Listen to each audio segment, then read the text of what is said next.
horizontal is working. All right, let's ping everyone. Very good.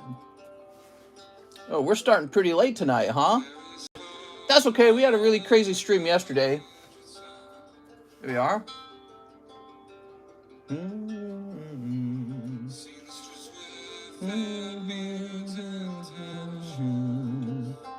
I had a nice Tuesday. Tuesday's kind of like my midday off in a way, because I don't stream twice on a Tuesday.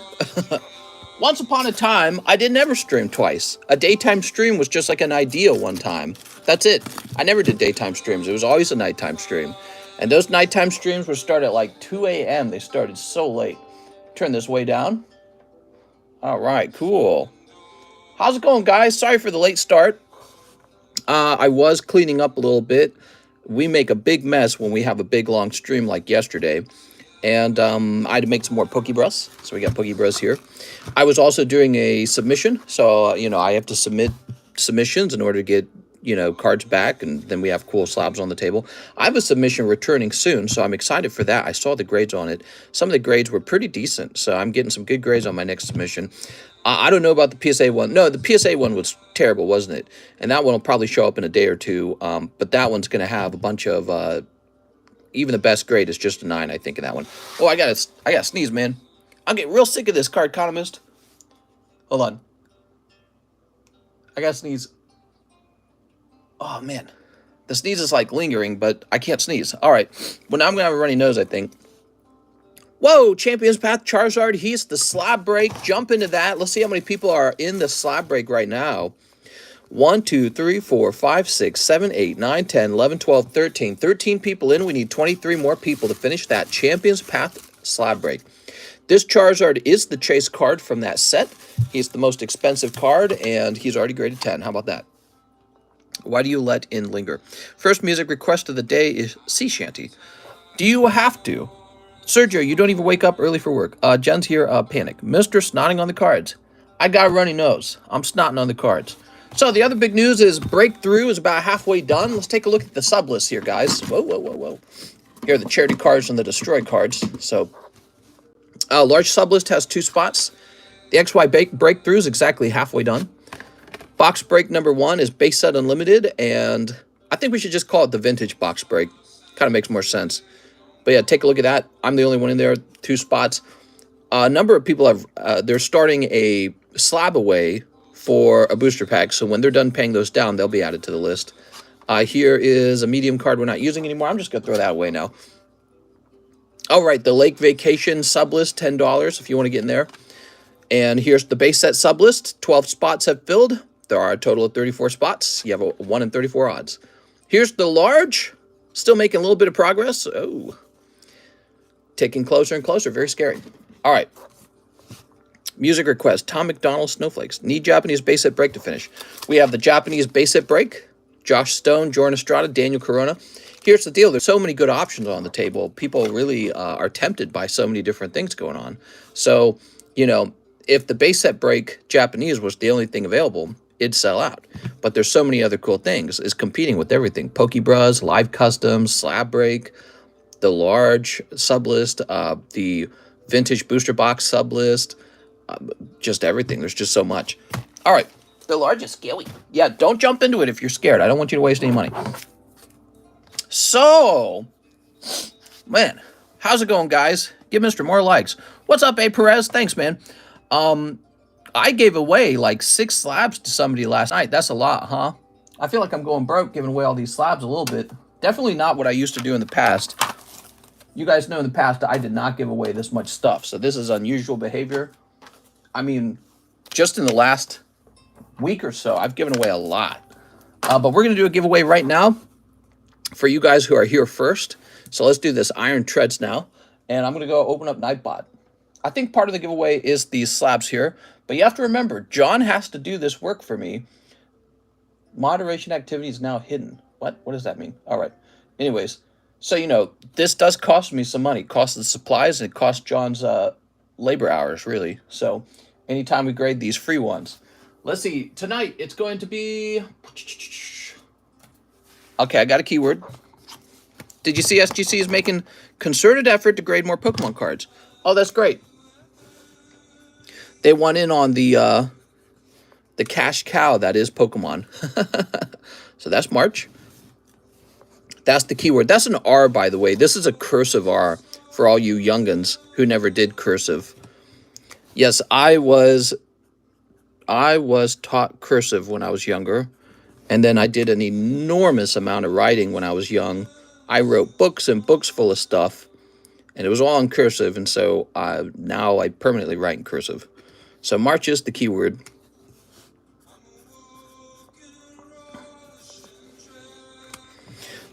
Whoop. All right. You guys get that in?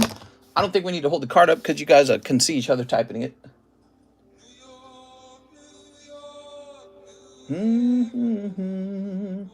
I think my order with Beckett's getting closer to the end.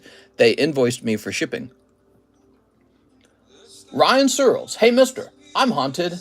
MX. The express grade from last Friday were for me. Thanks for helping me make sure I get these quickly. Here's money for shipping. Okay, so first what I'll do is I will look you up in the returns channel and make sure nothing went wrong.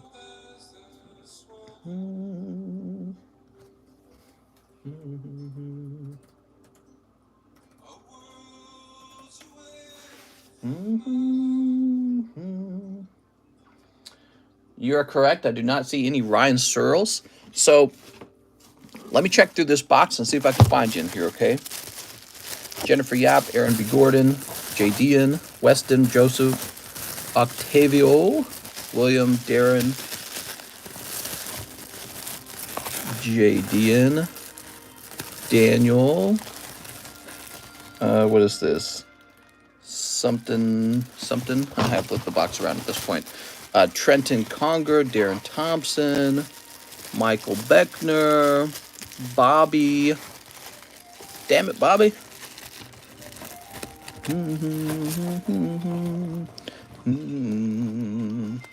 Okay, I'm not seeing you here. Howdy, looks like the money was removed from my bank account. Can you confirm whether or not you have it? Give me a second. We're working on someone else's order at the moment. So we're looking for a Ryan Searles just to make sure that it did get sent off to him. To Mr. John, that is. And that I don't still have it as a bulk grade.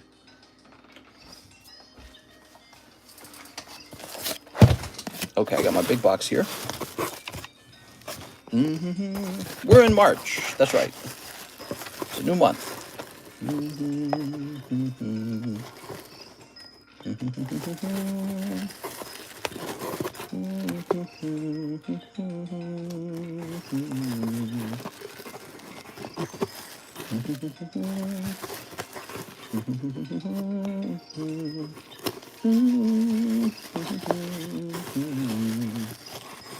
Jared Everett, Bobby Joseph. Oh, I don't see it.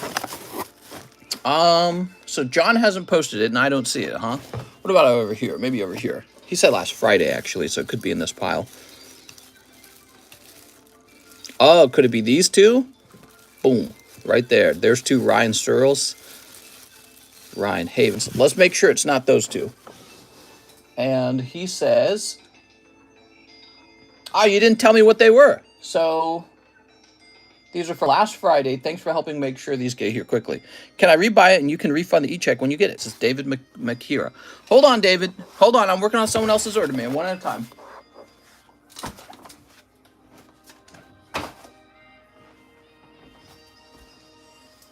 All right. That's the one, says Haunted. Ah, so as you can see, I did not put the E on them, so that was the mistake. I got to write the E or else they don't go express. There we go. So these will be taken care of tonight, trust me. Sorry about the wait then. All right, and so, oh, Iron Treads, who won it? Let's see who won. Jose Fimbres. Jose Fimbres is the winner. Does Nightbot say it? Here it is, Jose Fimbres. All right, put this down like this. Can you get shipping on your order? You sure can. You just have to send in for shipping. Thanks, mister. No sweat. All right, so Mr. David, is it David Manieri or David Macchiera? How's it going, David? So tell me what's going on, David. You got an e-check and you think it cleared? Let's go looking for a cleared e-check. Nightbot isn't a member.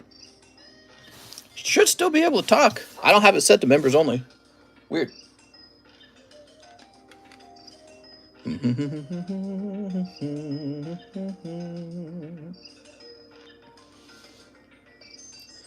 David, what would the name be under? I'm assuming it's under David.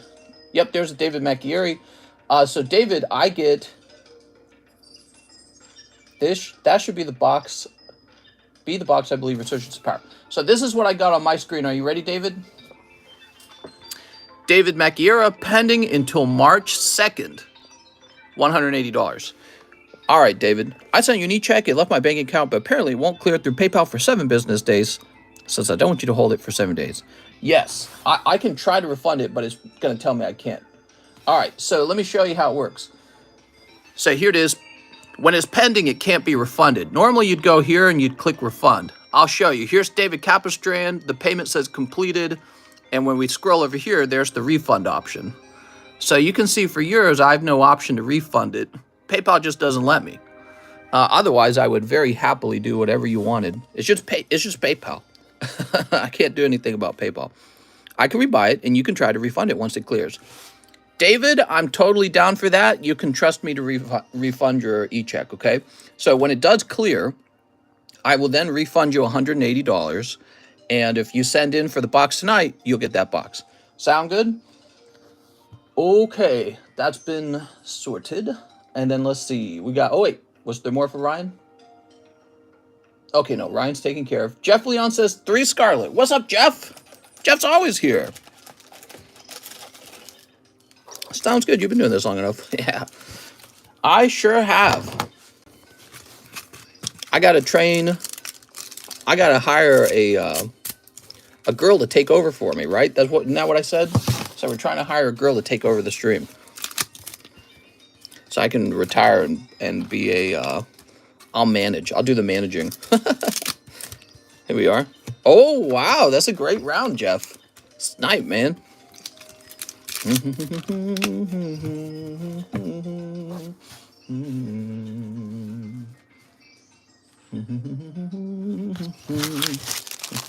Ricardo says, unsub.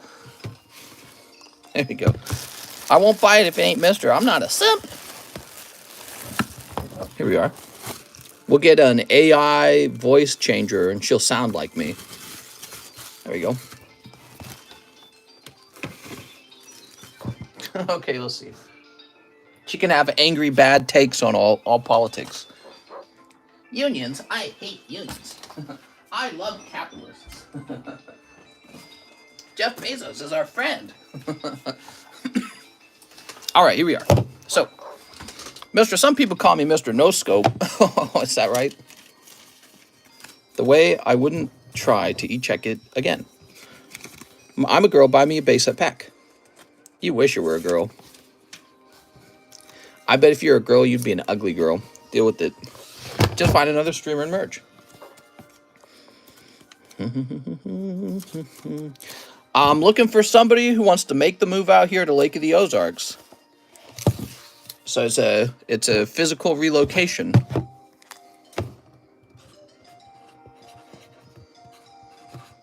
You know, maybe the problem, maybe the issue is I don't have a place for you to stay if you come out here, you know what I mean? Because John's got the other house. I'll put you in this box early, John. Jeff, John. There we go. Cool. I saw a TikTok of a girl saying some random guy bought her gas and filled her tank. 21 hours. That's right. Being a girl is easy. Haven't you figured it out, guys?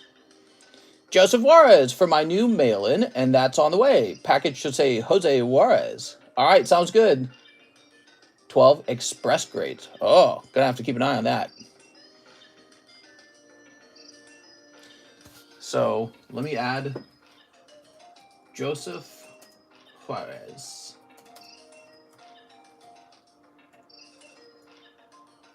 12 express grades. Okay, Joseph, you're updated.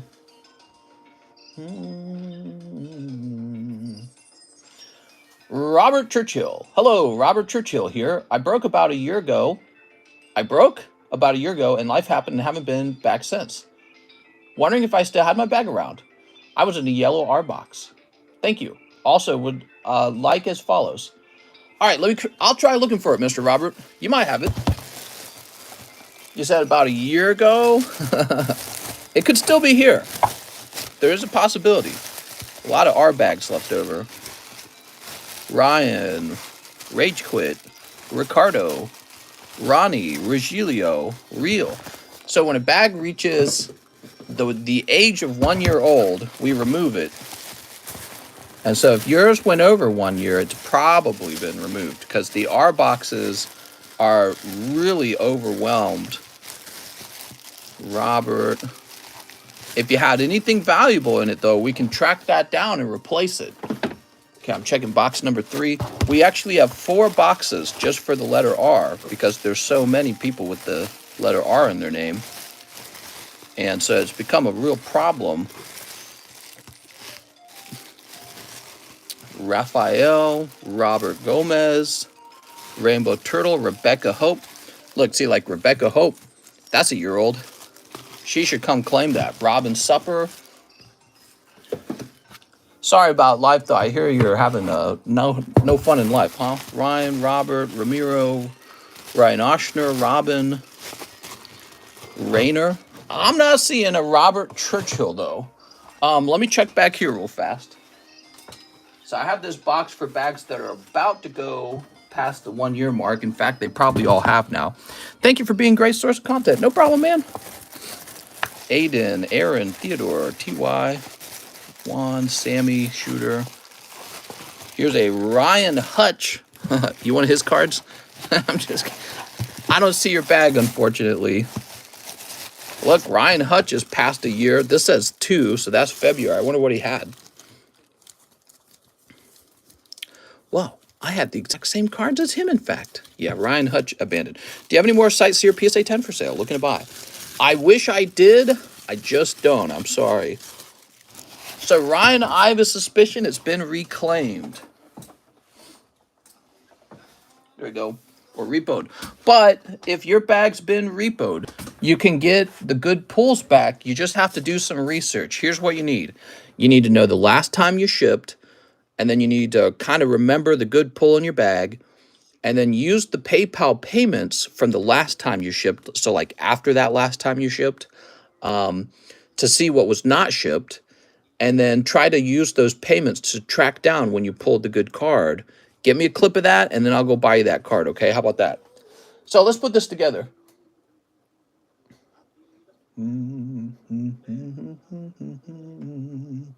Skip that song. He says 1 brilliant stars. 1 brilliant. Here it is.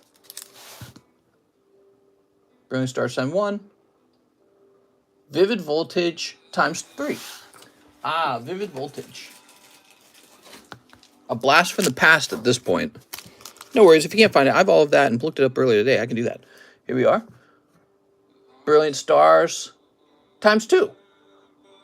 Okay, so did you need 2 more brilliant? Am I on Streamlabs or YouTube? I'm actually on the YouTube app again. So guys, the YouTube app is working again. I did what you talked about, Mike. So I just holding it horizontal and starting it up. So I did that the other day, and it didn't start up horizontal, unfortunately. It started vertical. But now it's starting horizontal. So they must have detected that that was not what they intended, and then they must have gone in and fixed it real quick. Silver Tempest times 4. 1, 2, 3, 4. Astral Radiance times 4. 1, 2, 3, 4. Lost Origin times 2. Okay. Well, that's a big order, man. I like it. A lot of modern cards here.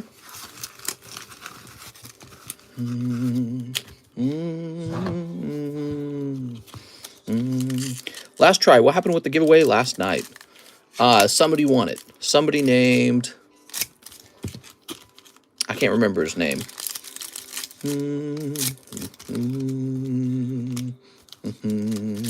Wow, so many booster packs. Yeah, this is a decent order. I told you Mr. YouTube always reneges on their changes. Reneges, is that the right word? Do you think Silver Tempest and Lost Origin will get reprints? I got no clue at this point. Yeah, I'm not sure what Pokemon's planning on doing. I think they're excited to get the next set started.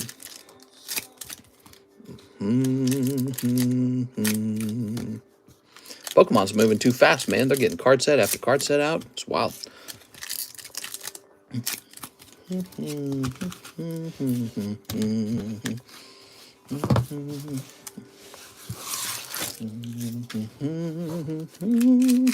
Reneges means to go back on. Yes, like reneging on a deal. Here's Kimiko. The thing is, renege usually is used in context of there being some sort of agreement or contract. So it kind of felt out of place to say it there. And I wasn't sure if that was how it was spelled. Pikachu VMAX. Pika. Look at him. He's huge. He's a little fatty. Pikachu, we're putting you on the diet, man. A little Pikachu diet. My body's ready for SV. Scarlet Violet, me too. You got an interview tomorrow? What, for a job? That's great, man. You guys should all put out your job applications and get better paying jobs. Unless you really like your job. There's a Regidrago. Here's Jinx Archeops.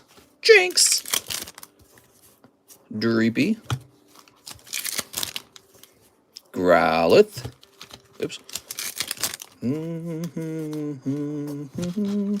I thought Pokemon would be on top of reprints after buying Millennium Printing Group, but I have no idea. Actually, maybe it disrupted them. You know what I'm saying? Maybe it actually slowed them down by a lot. Here's Togekiss. What pays good? Here's Drapion and Radiant Steelix. That's a good question, man. I don't really know what you do these days. Computer science. Here's Caillou Ram. Come out here to Lake of the Ozarks and start a business out here. I was reading an article today how in December, the power grid went down in Lake of the Ozarks because so many people moved out here that the power grid can't handle the demand anymore. So they're going to have to expand it. Here we are. Work for the government. All right, that's for Robert Churchill.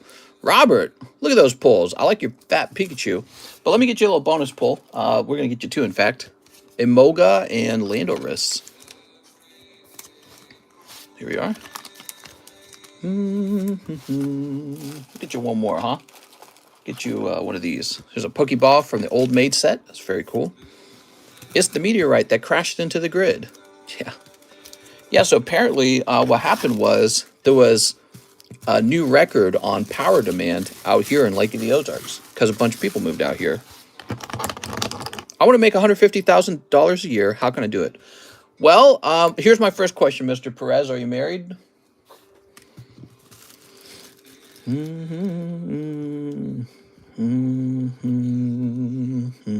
Married or dating, I guess. Start a company.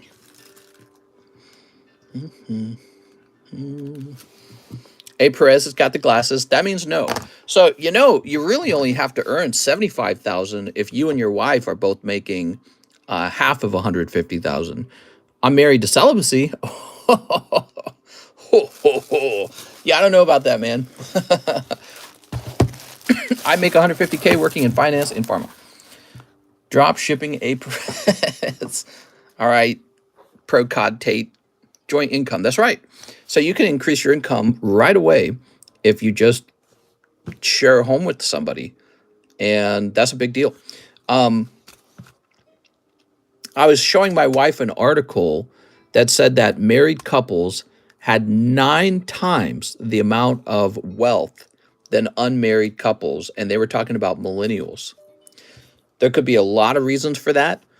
Maybe being married is a sign of more advanced social skills or like more mental stability or maybe more desirability, you know, because one of the arguments I've heard is prettier people get more money. But one of the arguments that they bring up that's a bit more straightforward is that a married couple was able to pool their resources together to buy a much more expensive home on a loan. And so as the market appreciated for homes, they benefited from that increase in value on their home. So if you're not in a stable relationship with someone, sharing the mortgage with them, and I don't care who it is, but, you know, it could be your boyfriend or girlfriend. But I'm saying if you're not doing that, you're paying the whole mortgage by yourself. It's highly inefficient to do that. And if you're just renting doing that, then you're really just making your landlord wealthier and not you. So, you know, if you own the home and you're paying it, well, at least it goes to you. But if you're renting and you're just renting for yourself, you're really bleeding a lot of money. I rent out a room at my house. Very good. Marriage is mostly financial people, so make the right choice. I actually have a really good idea for an app. I'm going to try and get a patent style. The idea of millennials don't want to get married, I don't think. Yeah, well, I mean, even before I was married, I was in a long-term relationship with my now wife. So, and if we never got married, we'd still be in that relationship. You know what I mean? So you need to get in one of those. Mr. Hathim, 20 toward my SLAB-AWAY. You got it, Mr. Hathim. All right, Mr. Hathim.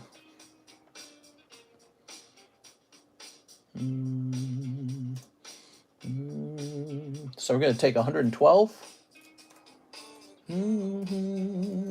So it says 92. It's going to be 92.5. All right, there you go. One Merlin Series 2. You got it. And a Fortnite Season 1. Very cool, man. I like this order. You got some cool stuff on the menu here. This is Series Sticker, Sticker Series 2. This is actually a Topps product. You can see it right there, Topps. And it was printed by Merlin. And this is the much more rare Series 2 that you can't find anymore. I've got it, but not a lot of people do. This is real rare. And I could just raise my price to $60 a pack and you couldn't stop me. So right now they're $25 a pack, and I'll leave them like that for a few more days. All right, here it is. Every one of these stickers in here is gradable. You grade the whole pack if you wanted. And there's a Charizard somewhere. And he's going to pull Electabuzz. That's great, man. All right. Beautiful. So you've also got Ash, Ponyta. That's Rapid Ash. I mean, Blasty Boy. Team Rocket. And the LGBTQ badge. There we go. Mr. Hathim.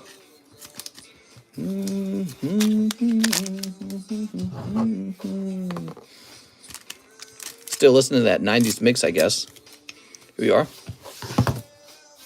All right, Fortnite. I have a strong feeling about the collectability of Fortnite cards over time.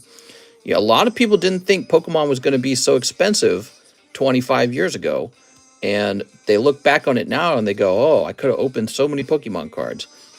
Got that feeling like Fortnite could do that over time. So that's Fortnite for Mr. Hathim. But this pack didn't have anything crazy in it.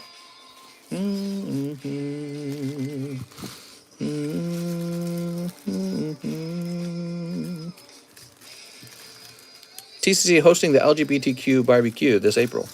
What do UFC cards look like? They look really good. They look really good. They're the high quality ones.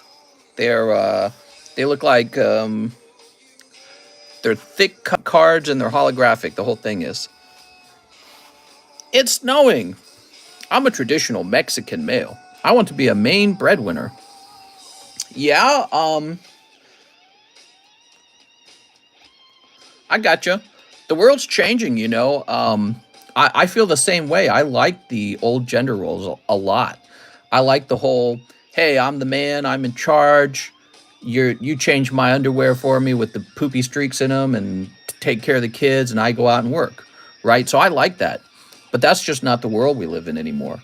So what happened was a lot of jobs became brain jobs. A lot of the best paying jobs are all brain jobs. And it turns out women can do those jobs. Women can be bankers. Women can be lawyers. Women can be computer scientists.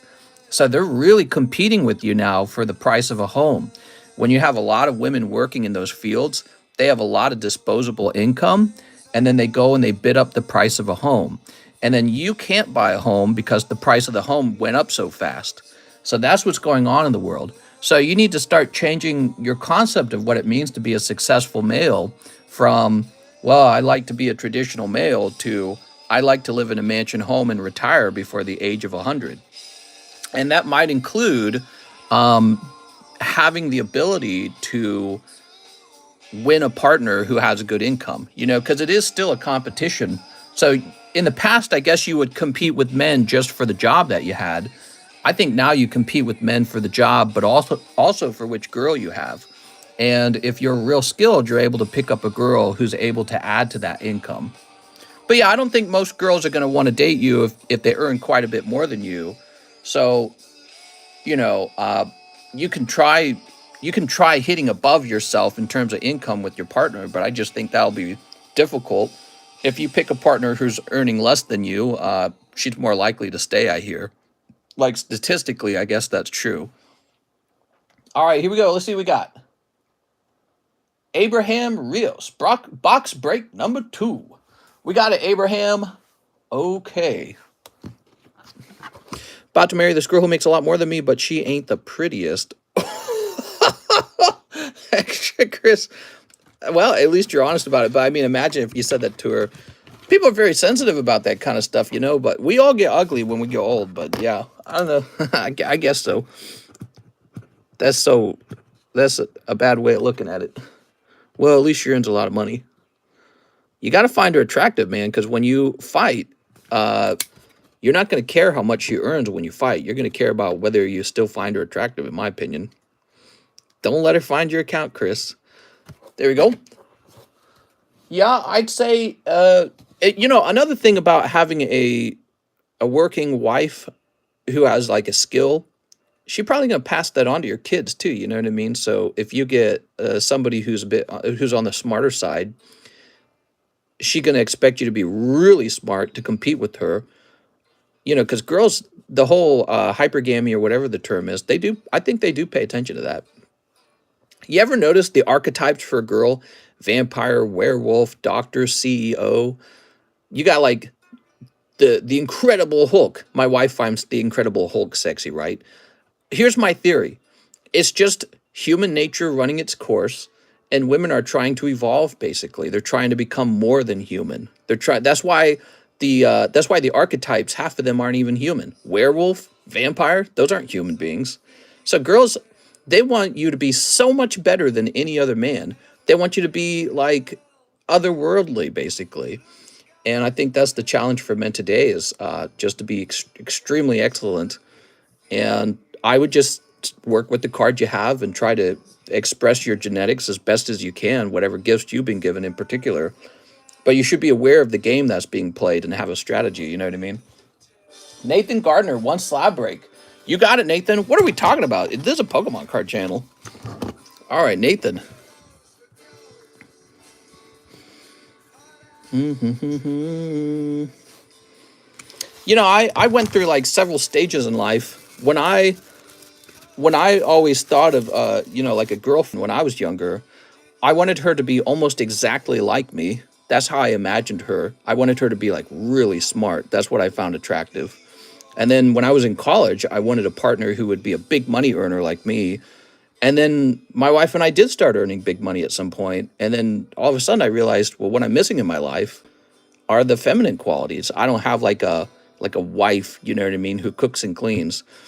And so I value those things a lot. But as I've gotten older from that point, I realize it's harder to find what my wife has than to find a housekeeper. You know what I mean? You can find a housekeeper. It's hard to find somebody who has an excellent income and real smart and professional and willing to stay with you even when you're in a bad mood. So yeah, I like flip-flop on the subject in my mind a bit. So 3 Merlin 1s. Well, I believe this box of Merlin 1 has 1 pack left in it, and now it's empty. There it is. Let's go get a fresh box.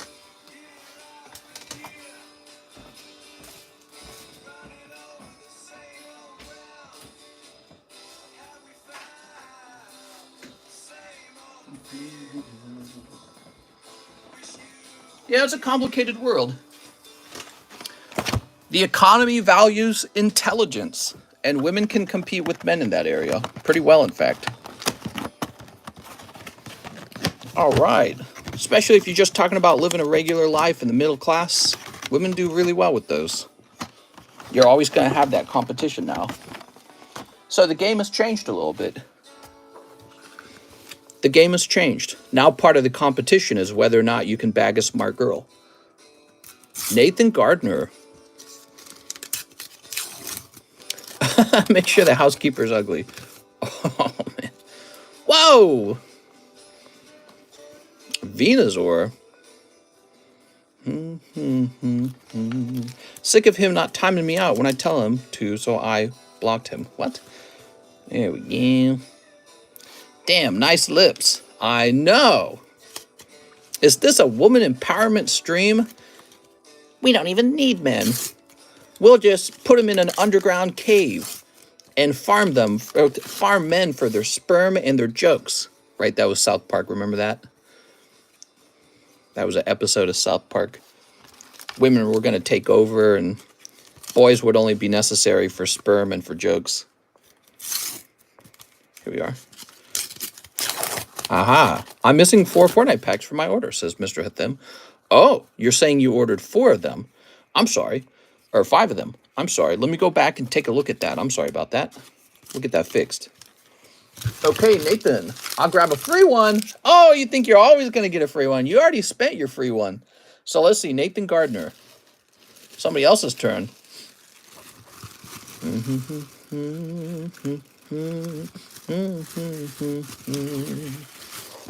That was for Nathan.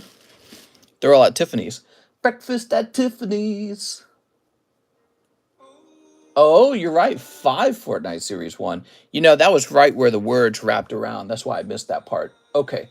Give me a minute. 1, 2, 3, 4. It's a complicated world out there, man. But if a lot of you guys are living in California right now, and when you look at the price of a home in California, those prices are not an accident. Those prices are the result of women entering the economy. You know, back in the 1950s, you didn't have that. Now you do. So now you cannot afford a home. And there's multiple reasons why that has happened. The commodification of houses with apps like Airbnb or landlords, giant investing companies, inflation. But a large part of it, in my opinion, is the fact that the other half of the human race is working high-end jobs now. And so they get married to guys who are making as much or more than them. And then together they buy a home. And they buy really expensive homes and drive the prices up. So you're in the new competition is bagging a smart girl. That's the competition. If you want to live in that fancy home in California. Boop. But, you know, another subject we've talked about on this stream is the idea of getting an international wife from a more traditional country. You could do that too. And, you know, she might be really successful over here, or maybe not. Maybe she just wants to be a housekeeper. Everybody can do their own thing. I just think that without the dual income, you really will struggle to reach the same financial outcome that other guys will reach, unless you become a CEO of something. Okay, so go be CEO of your company. Those people get the wealthiest, by the way. CEOs do. So if you're the CEO of something, you get all the profits of the business, so just go be that. But that requires the most risk. And honestly, I can tell you from running this card stream, it requires the most sacrifices, the irony.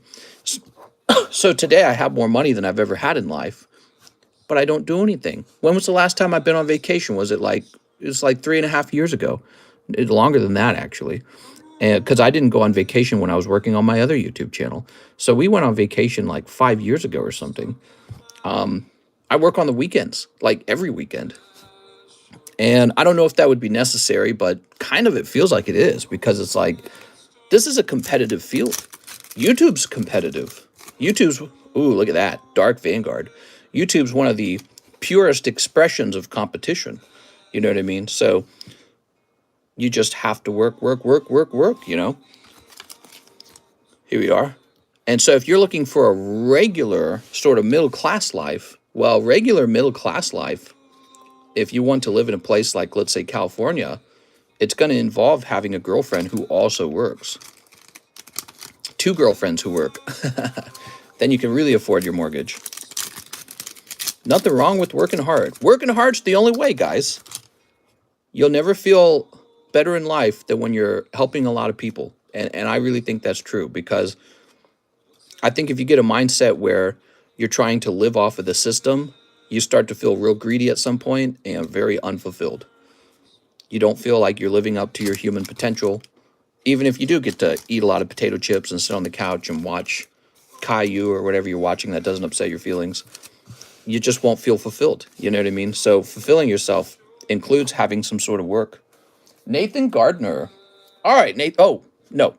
Mr. Hathim. Here we are. Silly mister. Tricks are for kids.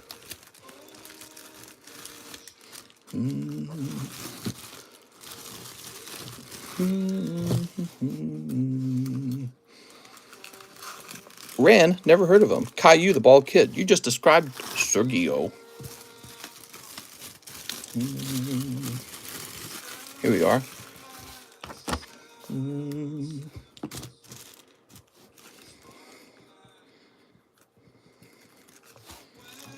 What are we listening to? Brother, this guy stinks! This is one of my... Because you can't see my messages. What? This is one of my favorite artists. His name's Sunkill Moon.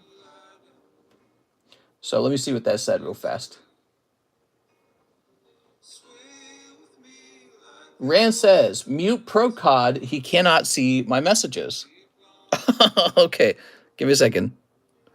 You got what you deserve. There you go. You need a box now, Mr. Hathim. I'm out of room for boxes. I don't even know where to put you, to be honest.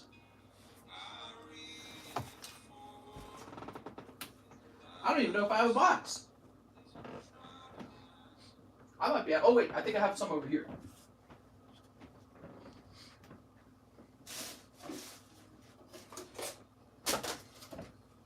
I gotta get some nice shelves set up in here soon.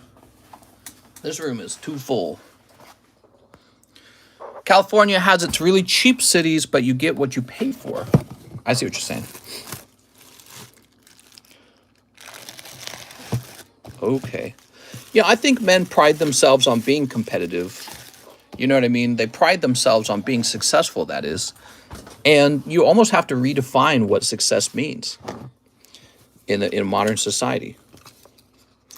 Unless you want to move to a real traditional place where sort of like an artificial rule has been placed on women, and I guess I'm speaking mostly about the Middle East, or maybe a country that's so poor that they have nothing better to do than to, you know, manage the kids.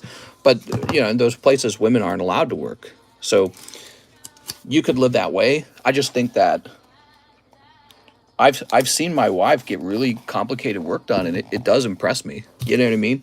At the end of the day, she's smarter than guys that I know. And when you see that with your eyes, it like changes your concept of the role of women in society. So I'm like trying to imagine telling her, oh, you got to quit doing what you're doing, girls. You know what I mean? I can't do that. It'd be inefficient, it'd be wasteful. You know what I mean? I see her doing really complicated work, and I'm like, I know lots of guys that couldn't do that. All right, so this is for Mr. Hathim.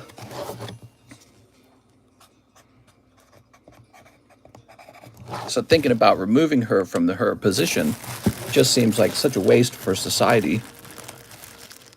Soon Yan. Make sure I try to spell this right.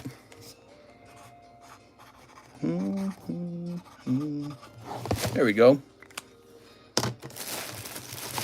All right. But the new competition is whether or not you can actually get, you know, a high-earning girlfriend, I'd say. All the expensive cities are all blue. All of my bosses have been women. How close is Breakthrough, Mister? If you do my box, I am here, but have no audio, says David. Sounds good, David. Okay, let's see what's next. David Macchiera sent $90, and then another $90. All right, that's it.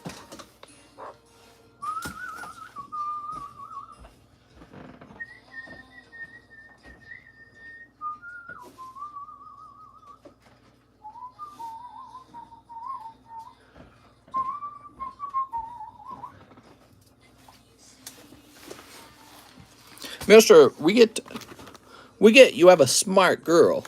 Why don't you shut up, mister? My wife, the doctor. Here we are.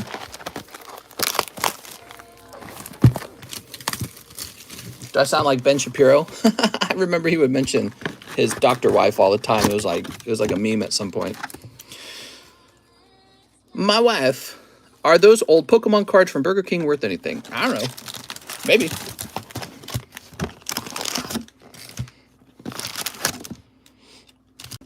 My wife. There we go.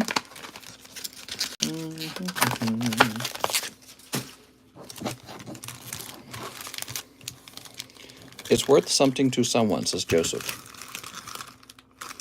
It's an interesting topic because we're talking about the concept of like success, you know, and gender roles. What is success in 2023? It's a complicated thing.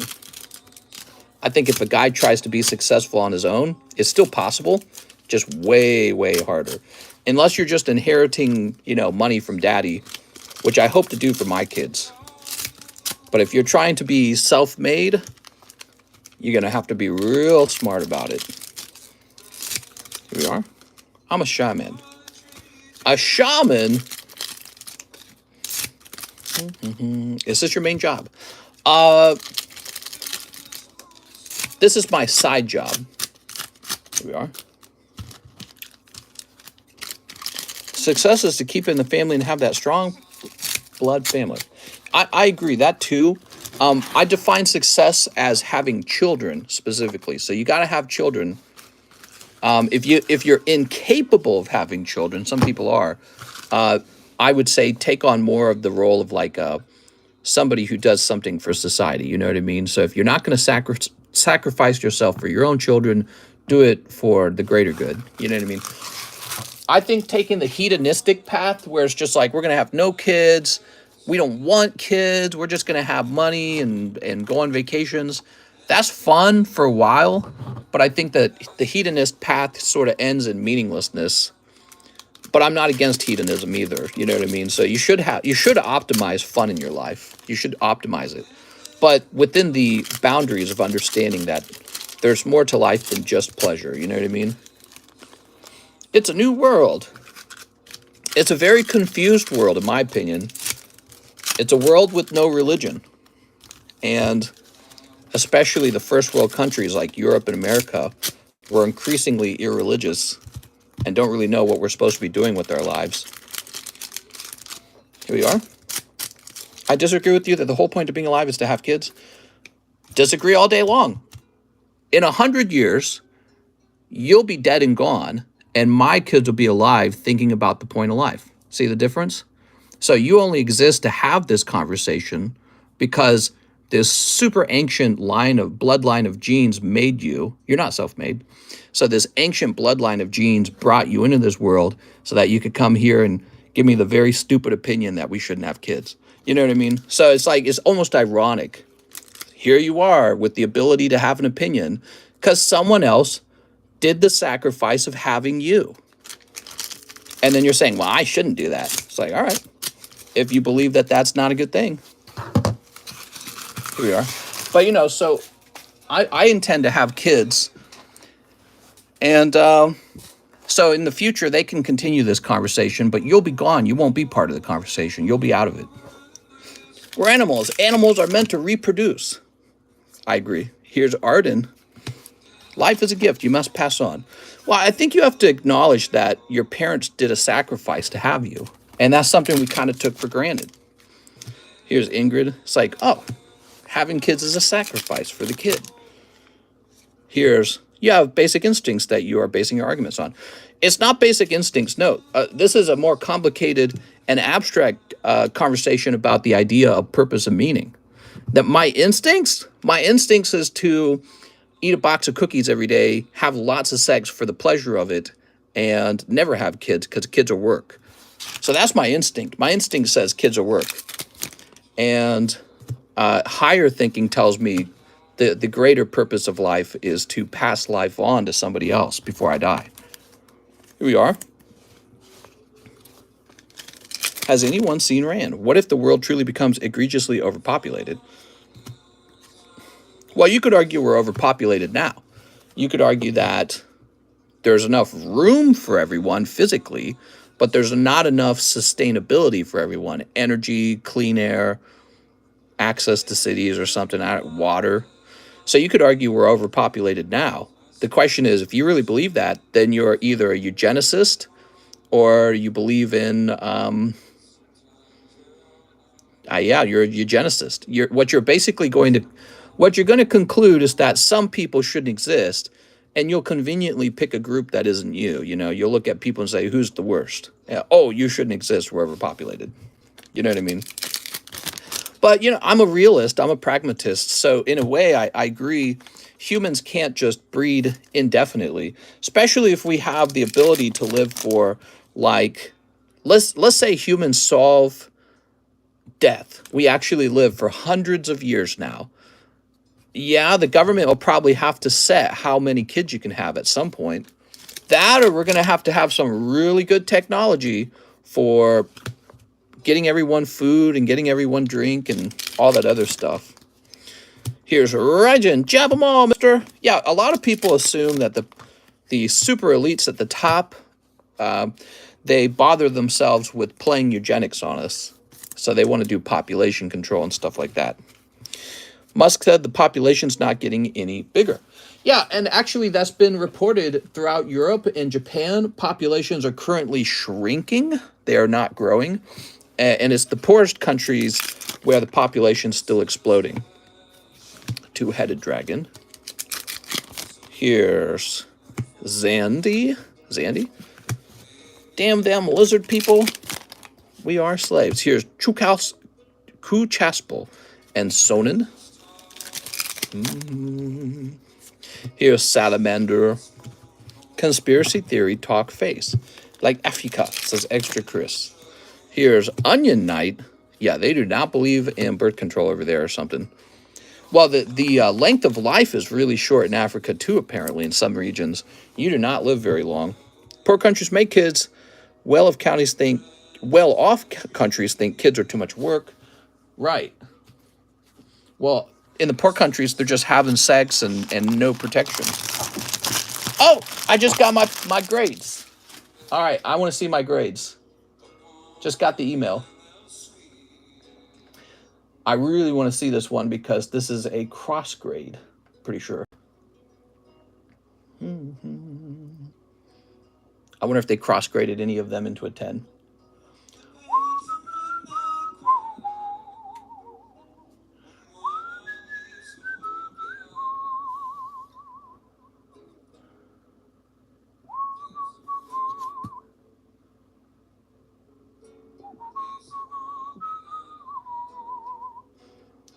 I think they only regraded one of them. They might have rejected all of them. Cert image.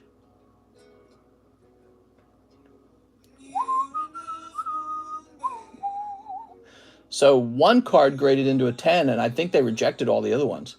Wow, that's awful. Because only one of them says Gem Mint 10, and the other ones say MG minimum grade. Ah. Wow, that's really expensive. In Mexico, people tend to have more than 5 kids pretty often. My dad's... All right, let's see what we got. More disappointing outcomes, man. Rip. But that 10, though... Yeah. Well, the money I'll make from the other one grading up into a 10 won't pay for the cost of the other grades. What'd you send them? What I sent them was mostly BGS 9.5s. I sent them BGS 9.5s. Here's Fang. Actually, this is a fun fact. The one card that graded up into a 10 was a card that I graded into a 10, and it crossed over into a PSA 10. Here we are. Yeah, it was a Marceline card.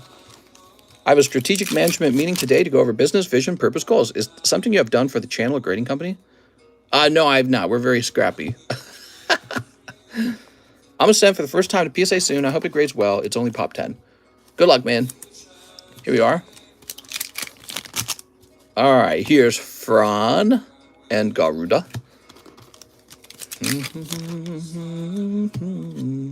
Vanille. This room's hot. That's why you never sub for regrade in case. You think they just look at the subgrades and they go, nah. Well, these cards had good subgrades. That's why I'm surprised only one of them managed to cross grade. Could they be hating on BGS and giving you the only 10? I don't know, man. I don't know. Couldn't tell you. Maybe they examined the cards very carefully and decided that they would not pass as a PSA 10. Here's a Rune Fencer. I sent them 9 cards. Only one of them cross-graded into a 10. So, and I think the price to cross-grade was $50 per card. So I think I just lost like $450. Well, more like $400. Here's Sid Hayes. Cards, man, it's a gamble. Cards are gambling. Even, especially grading. Grading is a gamble. That's why when you buy an already graded card, all the gambling's removed, but you pay a premium. Does the encapsulator have a way to open slabs easily? No, the encapsulator would not be the tool they use to open the slabs. They obviously have a preconceived thought that their grading is better. Anyone in the base set. That's business cost, boys. What if they don't grade them, you still pay? That's correct. If they don't grade them, if they do not cross-grade them, they still charge you the full amount. They explain that to you when you're setting it up. Here we are. So it's a gamble that you will get the cross-grade. Yeah, the only card that cross-graded into a PSA 10 was a card that was a TCCG 10, and it was a Marceline card. So now I have a Marceline 10. Here we are. If they reject them, you still pay. Yeah, that's right. You got the Yuffie. All right, Yuffie. Here's Dragoon. Is it just me, or does it take a long time to open these? Here's Luna Freya. Do you send them in the slabs? Poppy. Yes, you send them in the slabs. I wonder if they make the slabs with plastic injection molding. Here's Molucine. There we go. Well, I'm bummed out now. I don't know what to think. Here we are. I don't think it would be worth my time to send him back in, do you think? Here's Arciella. Here's Tifa. I think you're just opening a lot of them and pausing a lot. There we go. That's your other full art. And Cole Cobb. There we go, Mr. David. There we go. Send it in again. Yeah. I've often questioned that. It would be a very expensive experiment to run, but I wonder if you could send cards back in for another try, and if you got a different grader, maybe he would come out with a different grade. I wonder if they just don't regrade them because they don't want to crack the slabs. Yeah, I've questioned that. Somebody brought that up. RC, Ella, and Seraphy. But I don't want to crack the slabs either, in the chance that they're actually doing their job and they just detected something that would make it fail the PSA 10. That's what happened to Pikachu Illustrator. All right, here we are. Oh, man, I'm so bummed. One card cross-graded.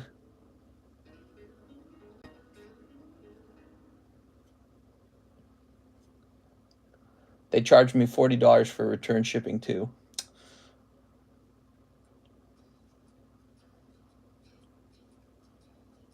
A single card got cross-graded out of the... How many did I actually send? According to this, I sent them 9 cards. Wow, awful. Could you imagine damaging the Illustrated Pikachu by reslabbing? All right, that's for David. Mr. David Macchieri. Do we ship David right away? Is that what we do? Or I'm trying to remember. Did Dave have a box, a bag? I think he had a bag. I don't think he shipped out yet. Crack the slab, no bias, and you can get a pre-grade them. If you send them in case they wouldn't want to do the extra work and would admit their grading is less strict. Yeah, I'm not sure. I mean, maybe that's true. I guess it's such a gamble. That is a bigger gamble than what I just did, because these cards are coming back to me and I still have them in their other slabs, so they're still valued that way. So they're going to be valued as 9.5 BGSs, you know what I mean? And yeah, that's disappointing, huh? Here you go, David. Mary playing Metal Gear. He bought a whole box of this.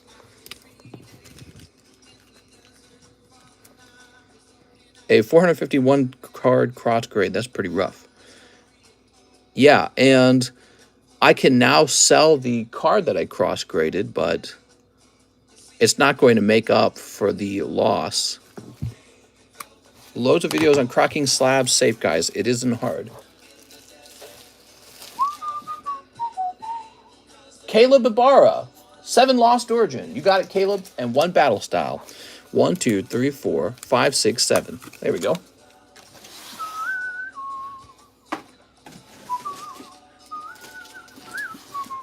Hey, Mr. Opener sent a vintage pack to get graded. No clue, man. You're asking me whether I know the outcome of a gamble. If you open it up and it's a cold pack, you're going to wish you'd left it sealed. If you open it up and pull the chase card out, you're going to be glad you didn't leave it sealed. There's just no way to know. There we go. Mr. Caleb.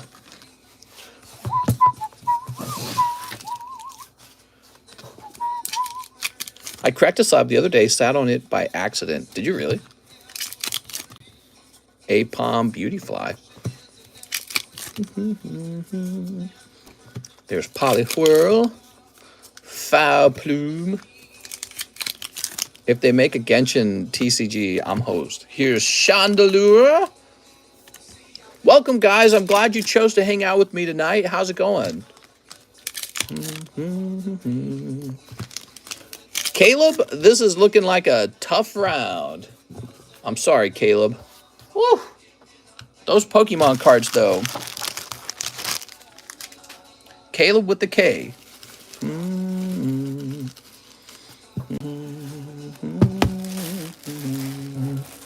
Wait, I put a Linda bag in the K box. What the? Put that back over there. Aha. I'm really curious on the Lorcana from Disney.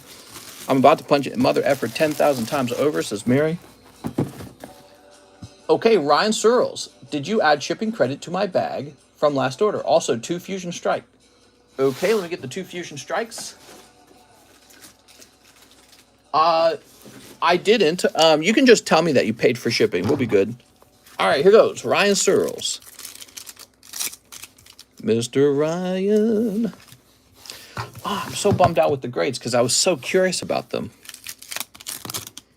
40K for PSA 10, Torchic PSA 10s are ridiculous, where gold stars easily pulled out of their sets. So there's only like, I think the gold star Torchic is like pop 15. And so there's a reason why it costs so much.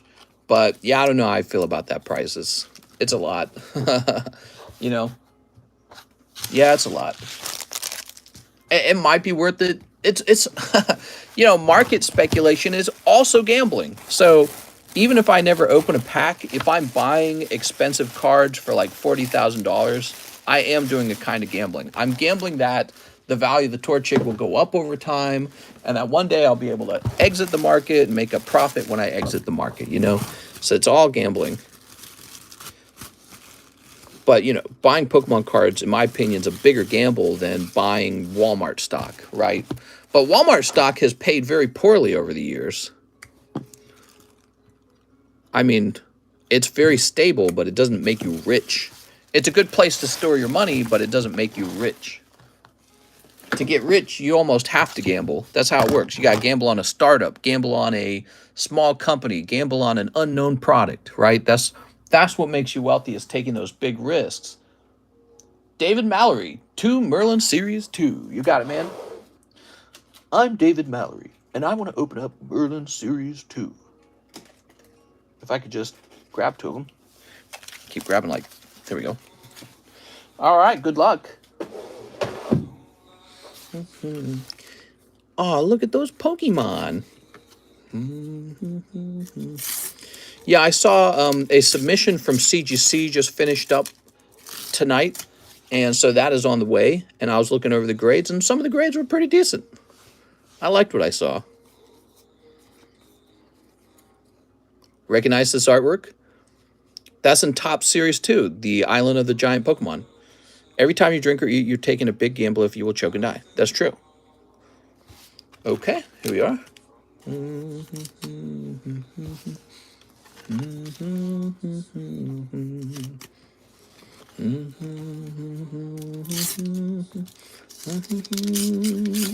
There we go.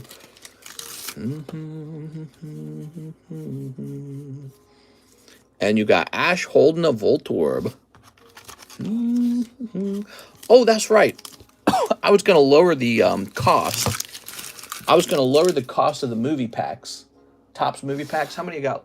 Oh, there's only one left. I guess I'll lower it anyway. So the last Topps movie pack will be 70 tonight. I hit save on that. Okay, that's for David Mallory. Mr. David. I want to go to work, but I have legal problems, says Travis. It ain't right. All right, you can come over here and start working with me, Mr. Travis. That's not true. We don't have any need. I have just enough work for me and John, basically. Not ready to expand. We need that website, though, if you're a really good website developer. Here's Nicholas Gertis, 10 Astral Radiance. Astral Radiance moving quickly. Let me prepare a restock on Astral Radiance.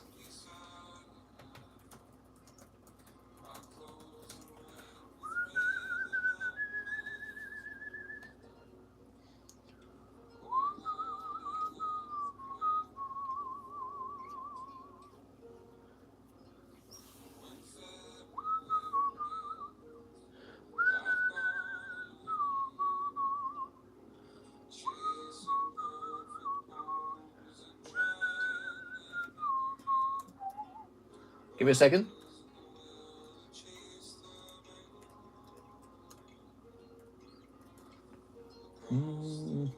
What are we doing on Astral Radiance? We're doing $5.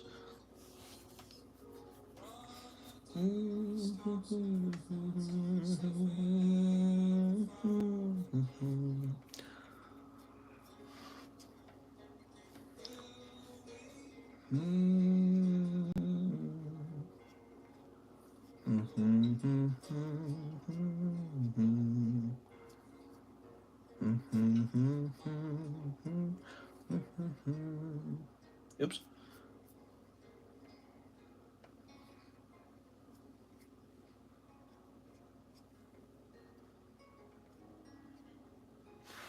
Almost done, guys. I gotta sneeze like crazy. Woo! Oh man.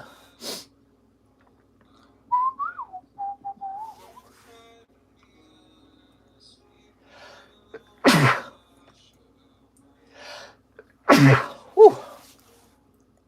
Is springtime coming around? Why am I sneezing? Now I'm gonna have the runniest nose.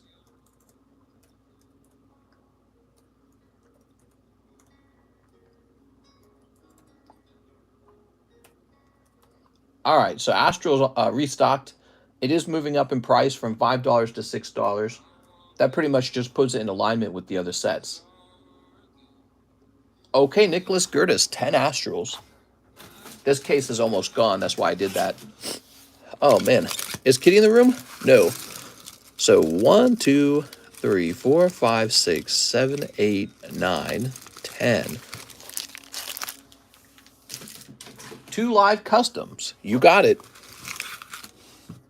I would if it were true, but I don't think I know what I'd be doing, except I can clean well. I have some cards, but I don't know if I could. How many Pokemon Classics are you going to buy?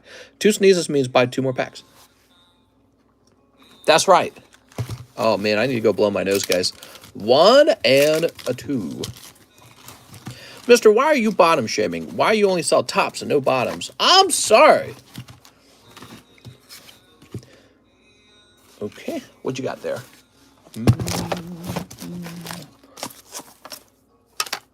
Let's see what we got. Really? You got a nice card, man. Magnemite. That's the Fire Red Leaf Green Magnemite Hollow from the Ruby Era Sapphire. Ruby Sapphire Era. All right, so you got that. You need 2 V-Stars. Here they are, 2 V-Stars. I should have a $5 store credit. I think you're saying that you're spending that, right? That's Jen's sign, isn't it? Foil Magnemite, nice. Who's this, Nicholas Gertis? Oh, man, I need to go blow my nose.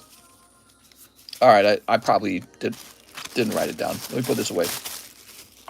I'll be right back, guys. I gotta blow my nose. Here, enjoy this lady singing in a rich voice.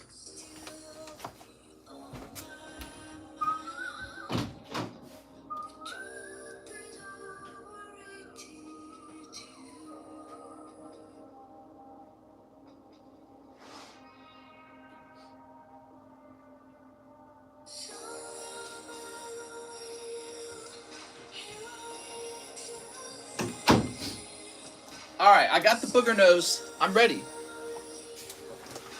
Dang, that was 3 sneezes. Whew. Here we are.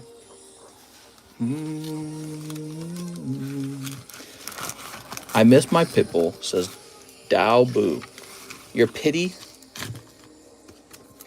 Write his name on the back. Whew. We gotta keep moving, or else we'll form a long line. We don't like long lines. We like short lines, so that people don't have to wait.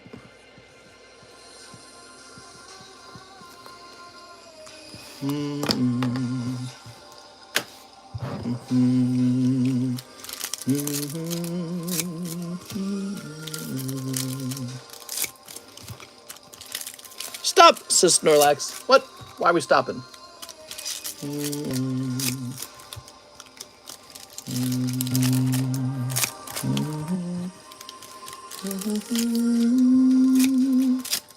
Oops.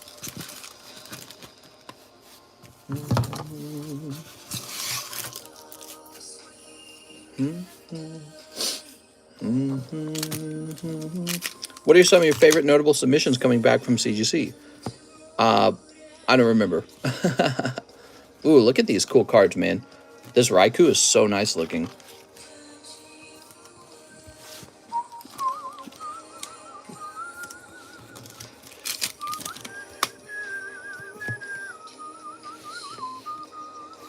Metal Energy.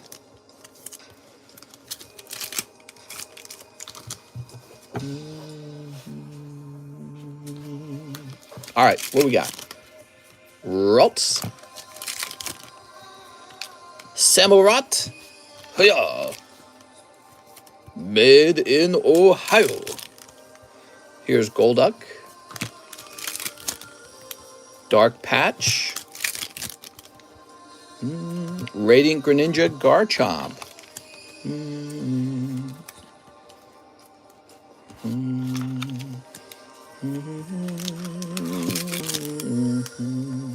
Here's Keldeo.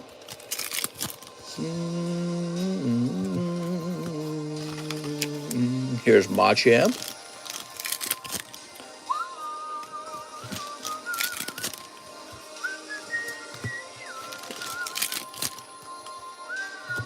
Wow, these are real off-center, man. I'm sorry, you got some off-center ones. That's Nicholas Gerdes. Oh, Nicholas.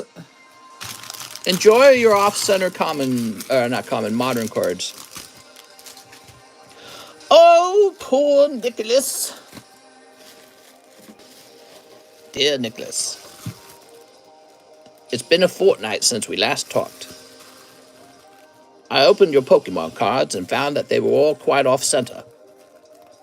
Please tell Mother I said hello. Your brother, Cardconomist.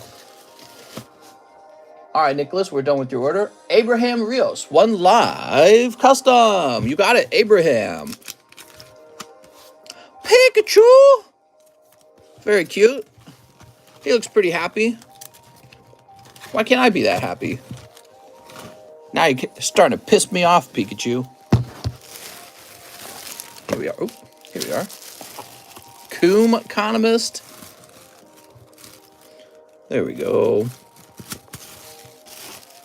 Just like Mary's forehead. What? That's mean.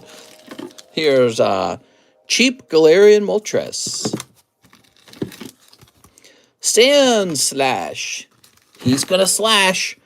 Ooh, this is a black and white era holographic melodic, guys. Very cool. Gold Star Charizard. Ammonite. He's squirting. Daniel Clausen, new bag, 6 resurgence of power. New box and promo, perhaps? Well, we got an old box and no promo. I'm sorry, Daniel. Here goes.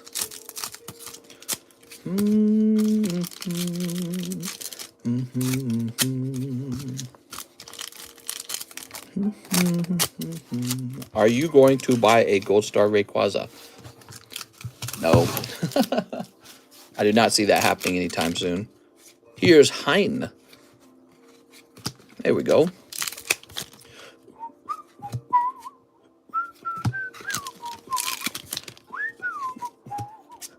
I was studying the real estate market around us. Houses are going up in price out here, man. Ooh, Charlotte. Very nice.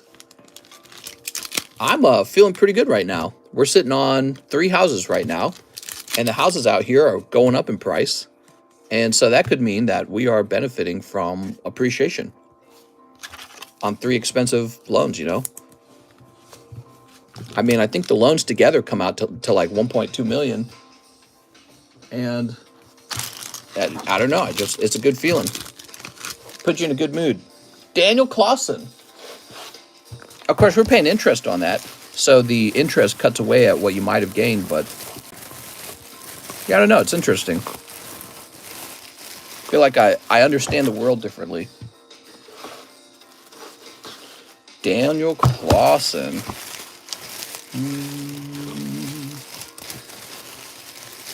This must be like what corporations do. They try to go into debt on purpose. New box and... Oh, new bag for Daniel Clausen. Here we go. So a corporation wants to go into corporate debt to try and buy a appreciating asset. And they want as much debt as possible as long as it's good debt. I feel like I kind of understand that concept now. There we go.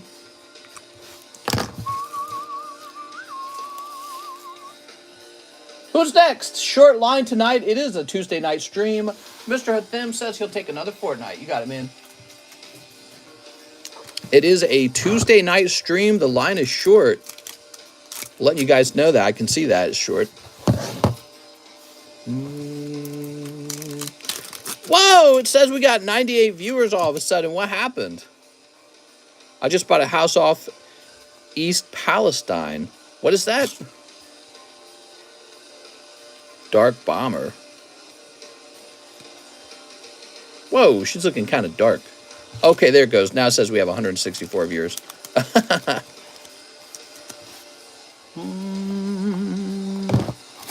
What's going on in the news now, guys? Anything interesting?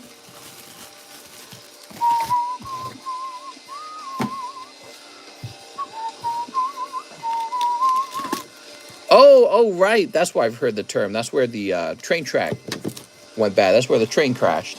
And instantly destroyed everyone's home value. How about that? How about that? We need a new girl card in the box, don't we?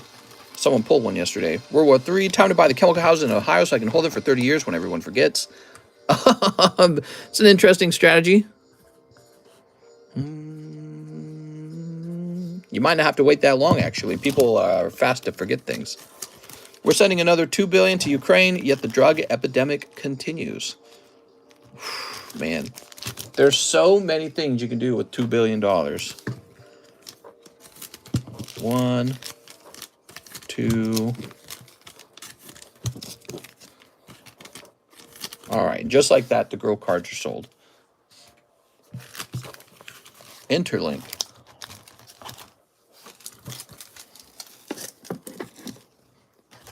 Drugs are bad. Good.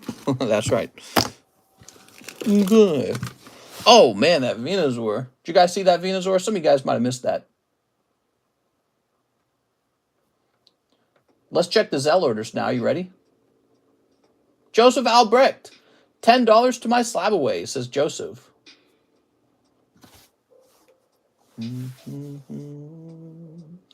Okay, this goes to 60.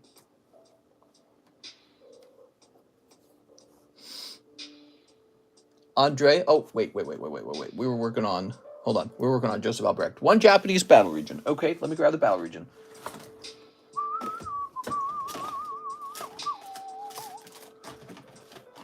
Is it sealed? Oh, wait, here we go. Oh, it's empty. So this is empty.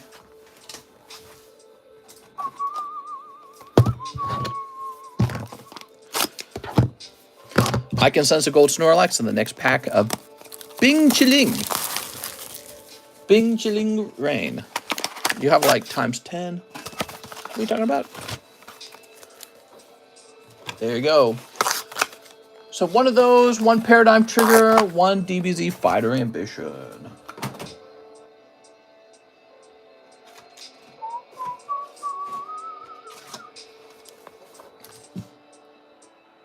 All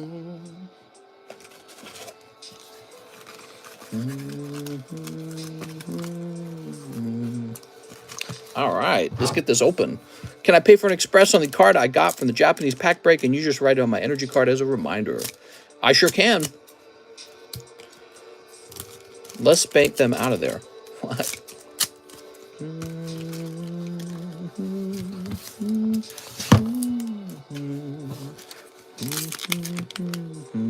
Oh, Samurott. Oh yeah! Whoa, careful, Samurott. He is practicing his Pokemon Fu. Arcanine. Vegeta. All right, that's it. Joseph Albrecht.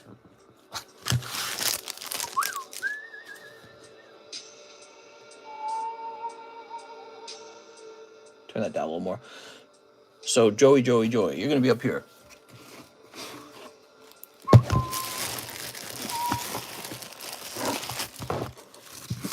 All right.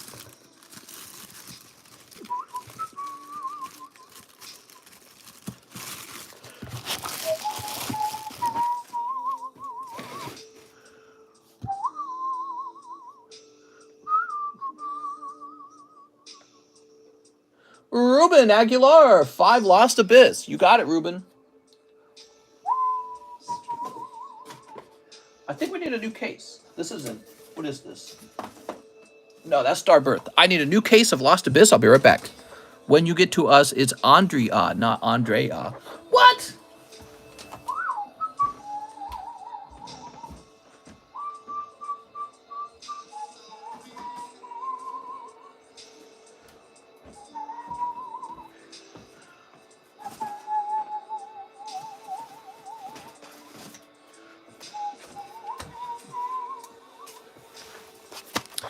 Whew.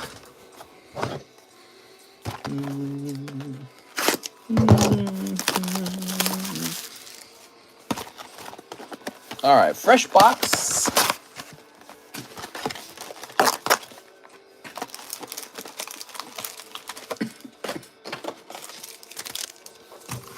Haha. There we go. Ruben.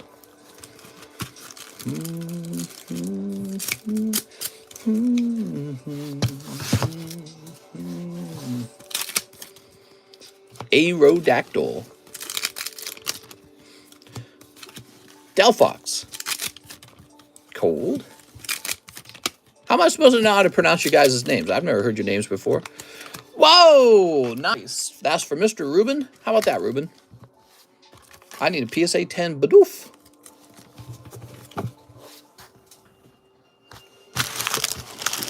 Okay, Ruben.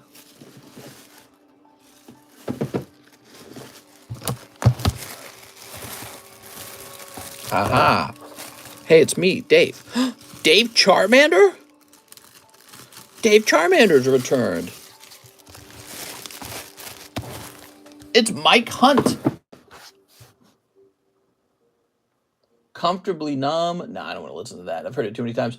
Weezer, say it ain't so. I do like that. Let's turn on this. This sounds good. It's Andrea Love. Not to be confused with Andrea Love, which would be the wrong way to say it, apparently. Here's Charizard. He's like $1 million.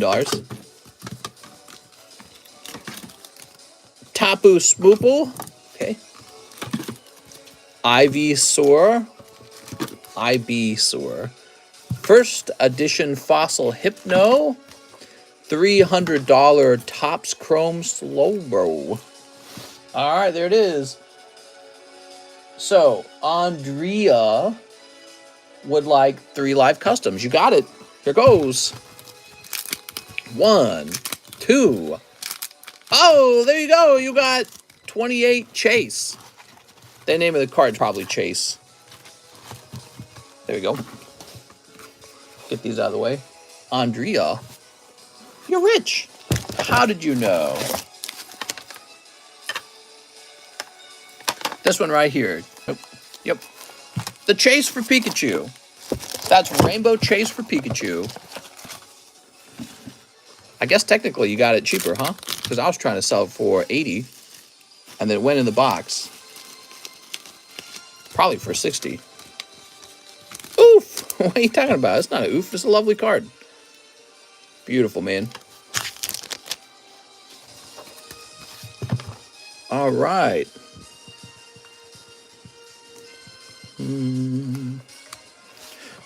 Where are the Weeping Bells? 1 Galaxy Chrome. Ah, we need new Chrome, right? 1 soccer. 1 soccer? And live shipping. Okay, give me a minute.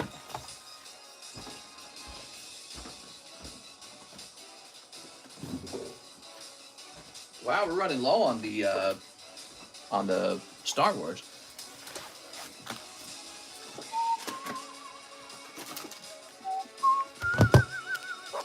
He's opening one of these. I don't want mod, I just want you to time me out when I ask, says Procod. Well, I gotta sneeze again, what the hell? Telling you, man, there's mold in here. What that Zard worth as a PSA 10? Like $1 million. All right, here goes.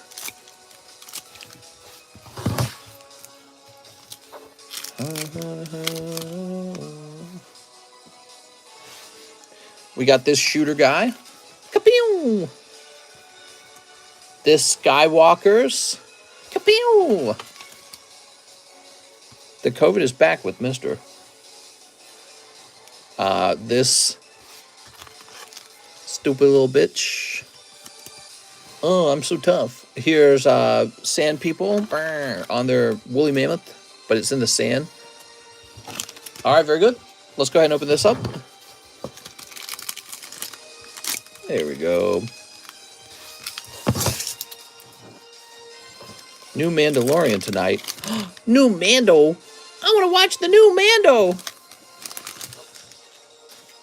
All right, what we got? What we got? Oh, I did it differently. Normally we would have a thing right here, and it would be resting down like this, wouldn't it? All right, let me do it like this. This is more fun. So we got Andre Onana from Cameroon. England, Raheem. From the prestigious Raheem family. Here's Milan Borjan. Borjan? I don't know how to say his last name. More like boring me to death. He's a rookie. Here's Qatar Almoez Ali. Okay. Very good. Mexico, Gerardo Arteaga. New Classic Clan season starts tonight. Here's Hans Paul Pogba. Typical Frenchman.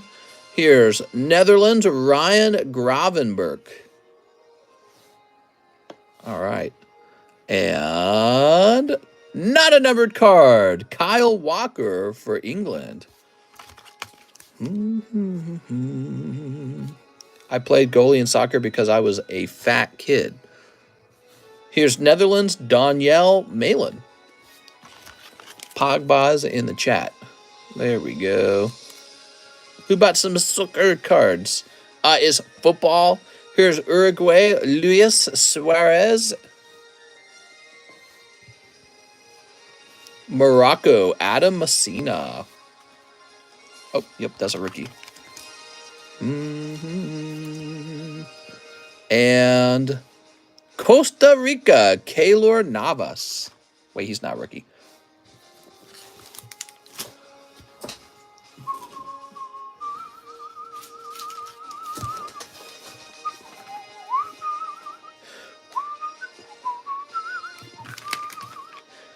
All right, very good. American sports are way better, says Corn Rules. Here we go. What do you know? You're just an arrogant American. Okay, Andrea Love is wanting some shipping. Let's find your bag. You Americans think you know it all. You make me sick. Let's see. From America. That's right. Andrea Love. Andrea, You got all these cards, Andrea.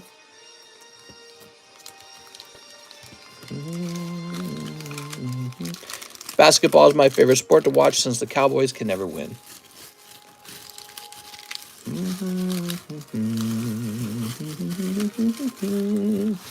There we go.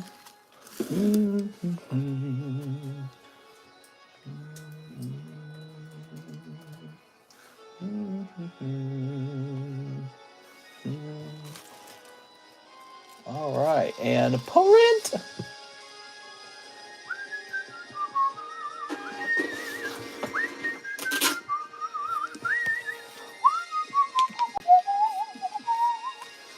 Cowboys and Raiders are #1, says A. Perez. Uh-huh. Well, soccer doesn't have cheerleaders, says Corn Rolls. Yeah, it doesn't even have cheerleaders. It's so stupid. Al? Why don't they have cheerleaders at badminton tournaments then, huh? Checkmate. All right, let's see what we got next. You guys ever watch professional badminton? I've seen it before. It's wild. Man, I still got that stuffy nose, all that sneezing. Lance. Lance, you're only 47 bucks. Nobody wants you. You know why? Because you're a boy. Just like the real world. Jennifer Yap, 2 Merlin Series 2. All right, Jen. So Ash finds wild animals, beats them up, and then enslaves them. I was tempted to, yes. I was tempted to get a maxi graded card this Saturday during the... Let's skip this song. Deep Blue something. Breakfast at Tiffany's. Breakfast at Tiffany's. Do, do, do. I say, what about? Do, do, do, do, do, do.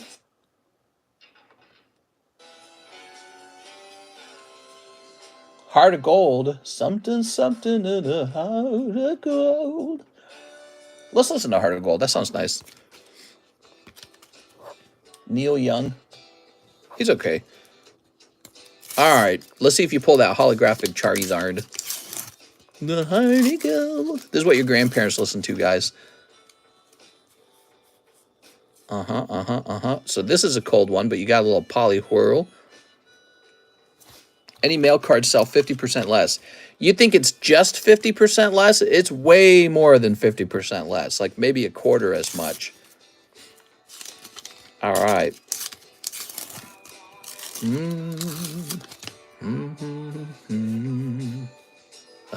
Graveler.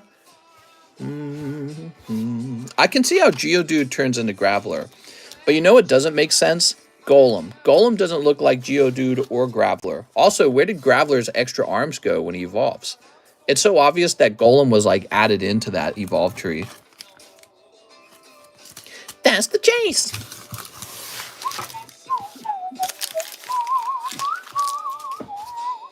Golem looks like an entirely different species. How's it looking in the slab break? It's moving. People are excited for that Charizard. Cricket is huge in India. I like the raindrop. Okay, that's Jennifer Yap. Abraham Rios, 1 live custom. Whoa, the customs continue to be very popular. Lugia.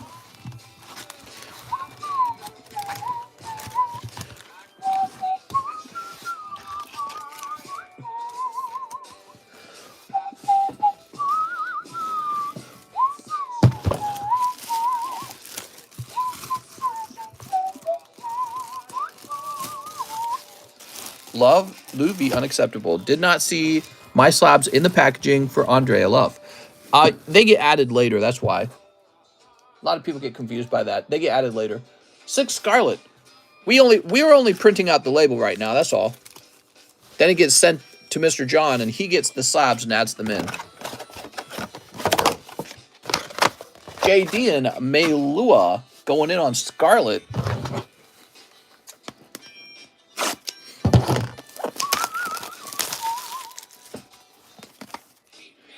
Searching for a heart of gold. Are you guys looking for a heart of gold? watching and I'm growing old.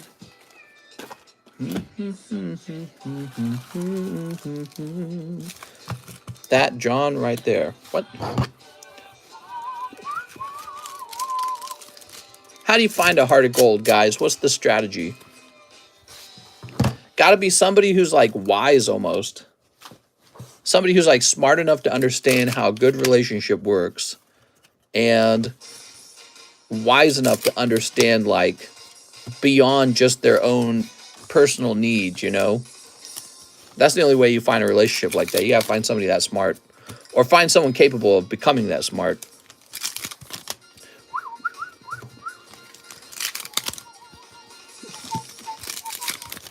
JDN, you got Gyarados, man. Look at that Gyarados. He's so splashy.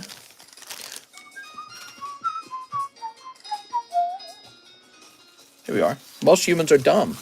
I think that we all start out ignorant in life, and we're supposed to have people smarter than us help us see the right way to go in life. Like role models, teachers, preachers, parents. Roger Gray, 3 Pokemon Go Japanese promos. Here we are. What would be the best bet for $100 for Mr. Right Now? You could skip betting and just put a card into SLAB-AWAY. 2 battle styles. Here we are. 2 Digimon Classic Collection. Or 1 Digimon Classic Collection.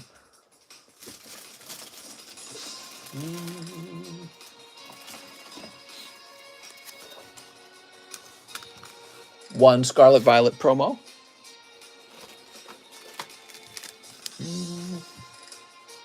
One Fighter Ambition.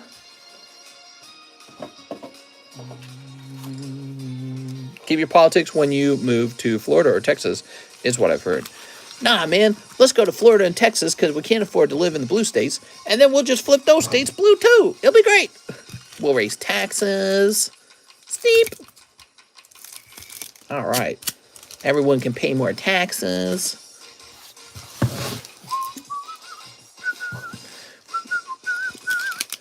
Bulbasaur, man. Squirtle, man. Squirtle, man. And Spider-Man.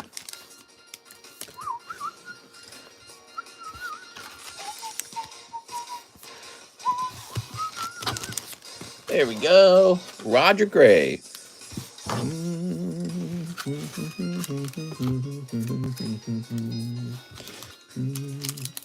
I mean, what makes a blue state not so fun to live in? Not let's not say a blue state, but like a city, a blue state city. When I was in St. Louis, what really made it a bad place to live was the crime.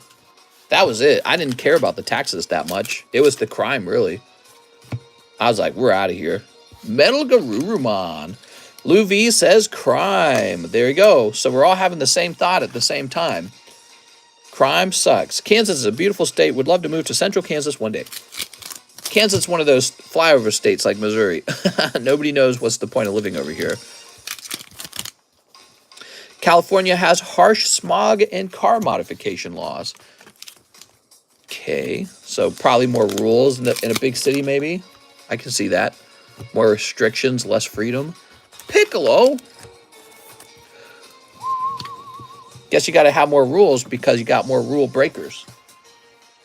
More nuisances. I wasn't feeling well for a while, but I'm starting to feel better now. Aw. Here we are.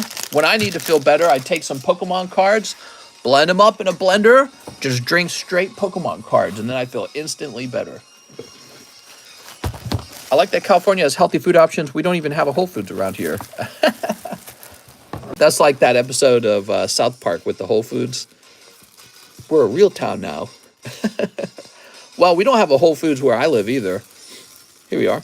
You can still find like organic food at Walmart. You just have to avoid all the garbage food aisles. All right, there we go. Keep any green Durants from the battle styles. Oh my god, dude. What are we even doing? split blug. All right, we're good. Mr. injects liquid Charizard cards to launch. Yeah, that's right. It treats many illnesses, actually. California does seem to be a healthier state. Okay, that's fair enough. I don't think that Missouri is particularly healthy for any reason. We're not, like, known for being healthy. California's, maybe it has better overall weather, so you go outside more often. I can tell you, I don't go out when it's all sad in the wintertime in Missouri, but part of the reason for that is because the sun's down. Sun's down, like, all the time. It's so dark and then cold at the same time. You don't want cold and dark. That's just terrible. The summertime, I used to not go out in Missouri either because it was too hot. Now you can jump in the lake, and that's really nice. I see a lot of fat people in California. I don't know what you're talking about. Cali must have the worst mental health, though. They're all crazy. They're all crazy. Daniel Corona, 25 toward my SLAB-AWAY.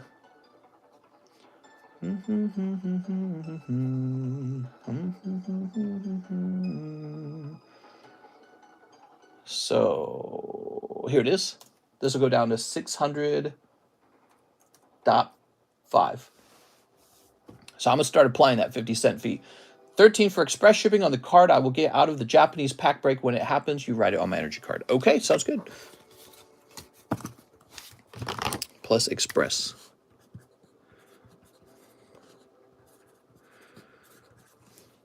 You got it. You get shot if you blow your horn here. They call a certain car stop in California for a reason. What? So, thank you, America. What?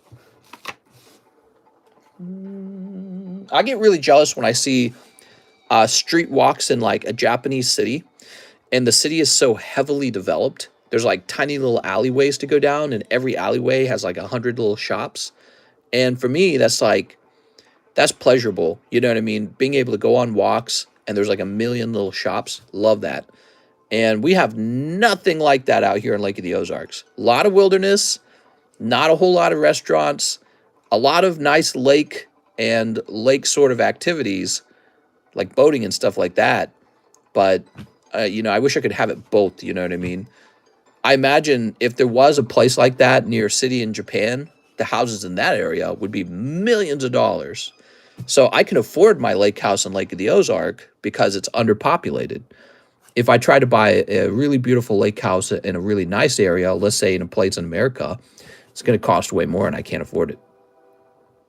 Japan keeps their cities clean. Yeah, and I feel like that's a Japanese sort of like personality trait. You know what I mean? Like different ethnic groups have personality traits, and that is a very impressive personality trait. I think it says a lot about them. People don't want to be found. Good and bad. Move to Alaska. Seems like it would be good. Private state. Japan is a rare candy of locations.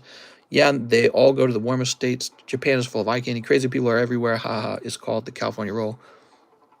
15-minute cities coming to a city near you. Booby break. Nobody wants into that booby break. I wonder why. Unpopular. Pianya. There's Pianya. Rayquaza. Master Slave Contract. And Melodic. Anyone from Denver? It seems clean when I went there. I cleaned my room today, says Travis. Ew. Kip F. 1 Chrome Pack. You got it, Mr. Kip. Isn't Japan racist if you're not Japanese? I hear Japan's pretty racist. Funny how being racist didn't really seem to stop them from economic development and making one of the most advanced cities in the world. Here's Hunter. All right. I think they should be in a lot of trouble for being racist. They're racists? I don't like racism. Wow, what is that? You got like a dot on yours. Weird.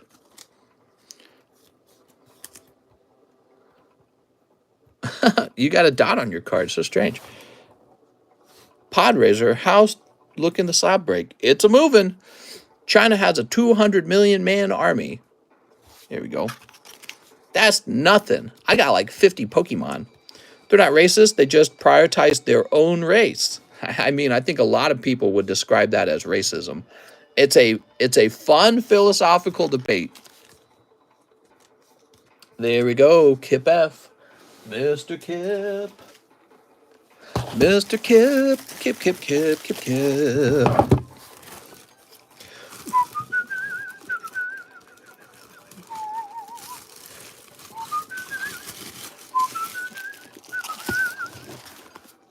There we go. All right. Brandon Galligan. 2 spots in the breakthrough box break. Brandon. Yay. Brandon's in. Are you in?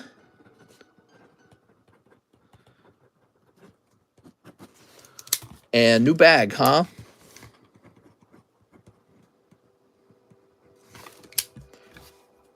All right.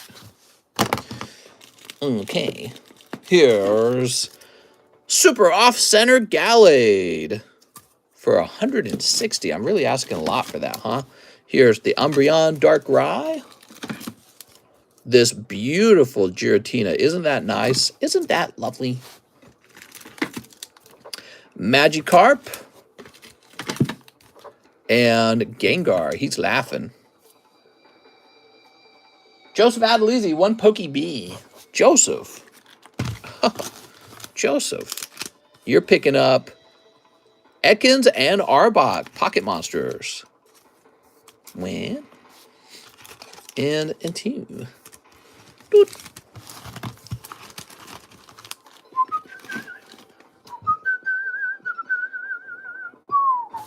And a Merlin sticker. Oh, man, I gotta sneeze again, dude.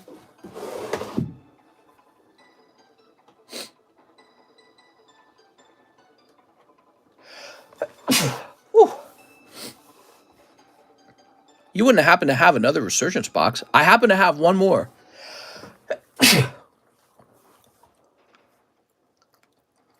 There's got to be something in the room making me sneeze, right?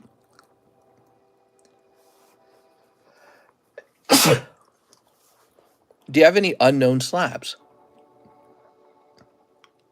I don't think I do. Man, I don't know what to say, guys. I think I'm going to have to blow my nose again. Would you do the same price? It should be $6. It's my last box. Is it at $6 right now? Let me see. Excuse me. Oh, wow. It didn't update. So we talked about this last stream. I said that your order could be $5, but then I needed to update it to $6. All right, so Resurgence is $6 now, and that truly is my last box. So I couldn't do $5 for now until a restock comes in. I got to blow my nose. I'm dying, guys. I'll be back. First the coughing, then the sneezing.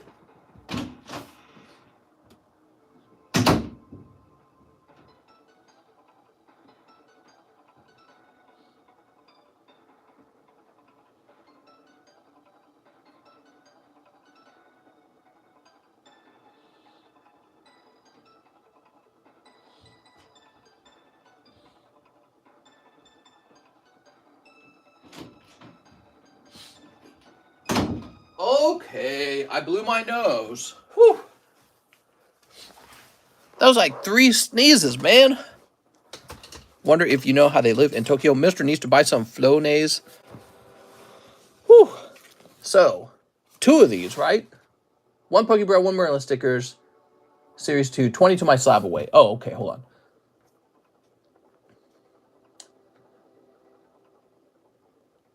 That has to be related to all of the coughing as well. I think that this room...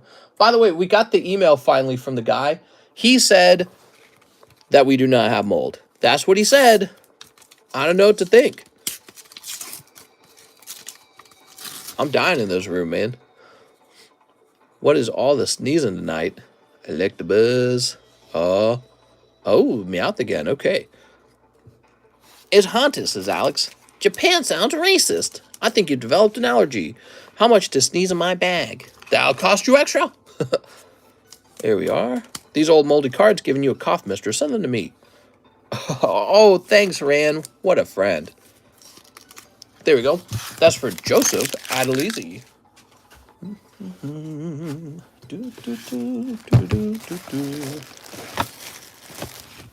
Mr. Joseph.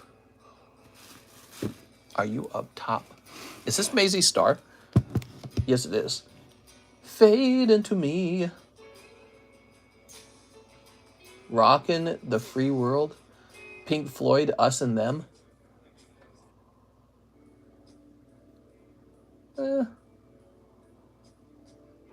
Let's click on this one. I don't know. Is that Charizard break available still? Yes, sir. Jump on in. We are still running the Charizard break. How many spots in the breakthrough left? Which one? Breakthrough XY? This many. All right, cool.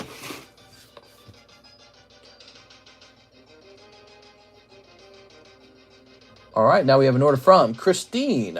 I have a bag, 2 battle regions. 2 battle regions. Yeah. The Japanese are racist. Do you support BLM? I never have. They started where I lived. I lived very close to St. Louis, Missouri. I lived in an area called like Page, basically. And we actually lived in a bad area. We lived in this super old brick apartments and, you know, with like lead pipes and that kind of crap, right? And it was a nasty little place. And we lived there for a little while, my wife and I did. And so when we were in college, that was when BLM started. It started with the Michael Brown case, if you recall. And that was the hands up, don't shoot stuff, right? It was all a lie. Michael Brown stuff was all a lie. He didn't turn around and put his hands up and the cop executed him. He reached into the cop's, I believe the story is he reached into the cop's car through the window at the gun, and the cop had a struggle with the with Michael Brown. Actually, I'm trying to remember what the final, I read it all like so many years ago now, but the autopsy found that there was a struggle for control over the weapon. That's what actually happened. And when they started taking questions from people who witnessed the scene, they lied about what happened. And then later on, when they were under oath, they went back on their lies. But it was too late. The lie on what had happened had already spread through the media.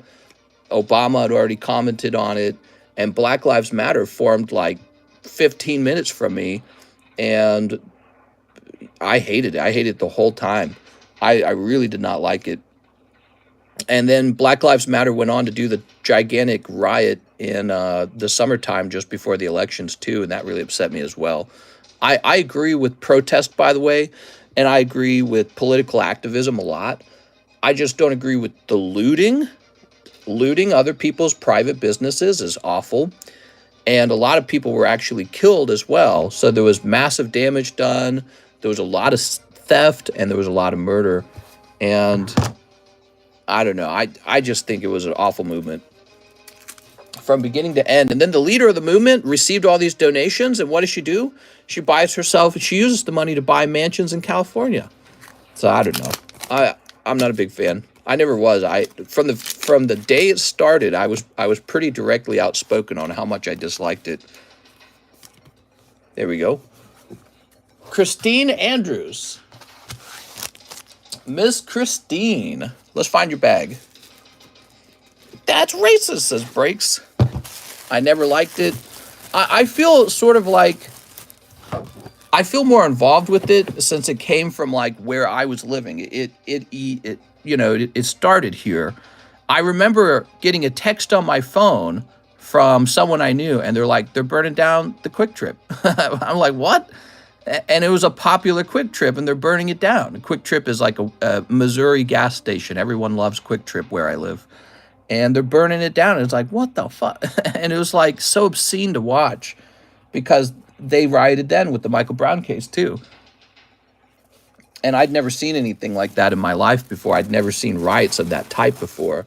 And I was like, this is so senseless, and it's just looting. Not the Quick Trip. We love Quick Trip. It's an excellent, excellent gas station. It'll put all the other gas stations to rest. All right. Here's Andrea Love. One Pokemon tops the first movie. You got it. So that was pretty, that's like burning down the 7-Eleven. I'd be livid. Yeah. Mister, have you ever been to Wawa? I've not. I don't know what that is. Throw that over there. Quick Trips are they're like a Missouri gas station, and I think there's a little bit of them in Illinois too, and they are like 10 times better than 7-Eleven. They're a really nice gas station. All right. So you'd also like a South Park. Let's get that South Park. One of the founders bought a mansion with her money. Here we are, South Park.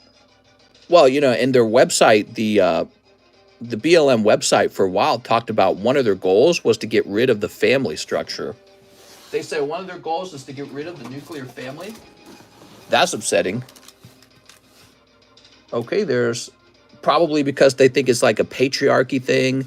I think one of the leaders in their group was some communist lady, and she had gone to jail for a while for I can't remember. It was like some sort of murder or something like that. I can't remember. She got thrown into jail and she was out and she's leading BLM too. The fist is the communist fist, right? That's what the Black Lives Matter fist is. It's not just a black fist. It's a communist fist. And so that's on purpose. And yeah, I'm no fan at all. Who's getting shadowed?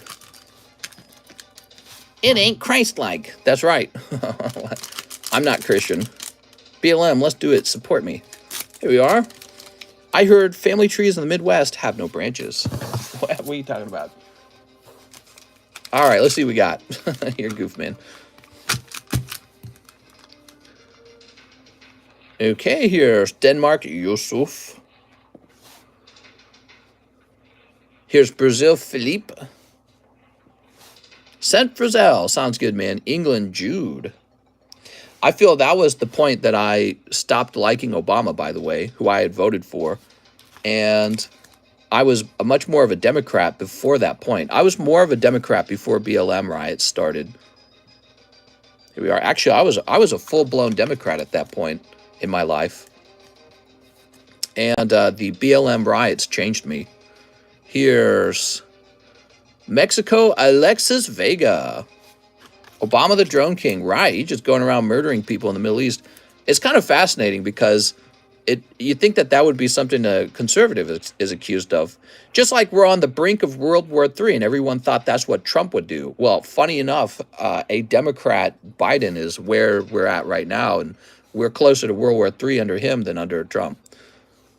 Moises, Mister, how far are you from the Whitakers? What? Here we are.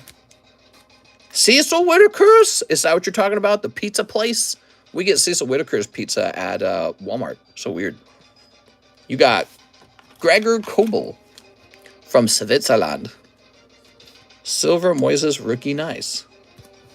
Okay, there we go.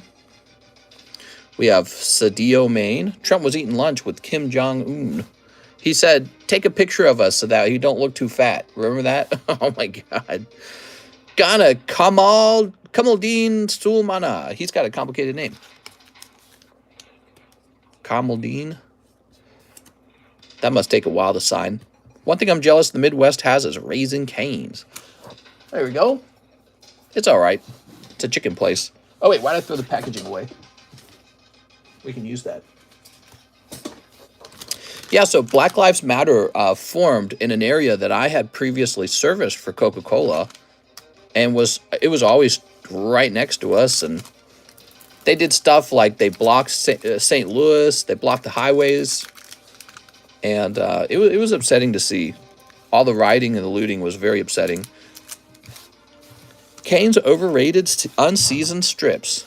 I don't know, man. You got to have the strips with the sauce. It'll blow your mind. I was not a fan.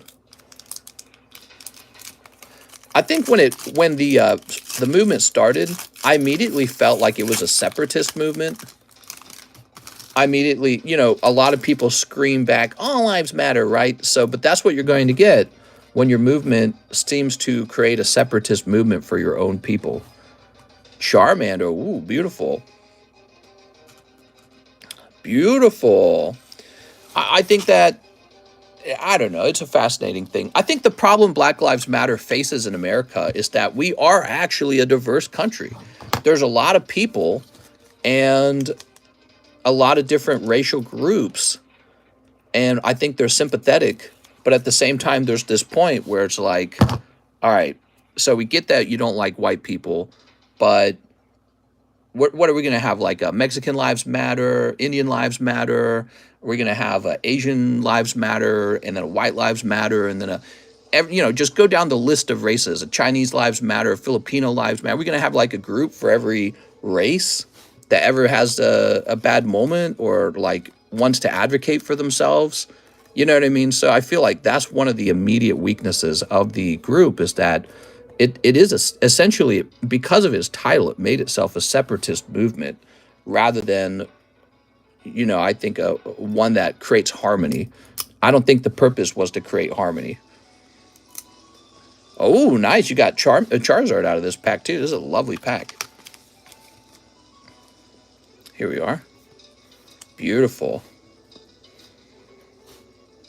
And I feel like all the looting does a terrific job of reinforcing a lot of negative stereotypes about black people. And the sad thing is, I think that theft is more of an issue of poverty than of a particular race.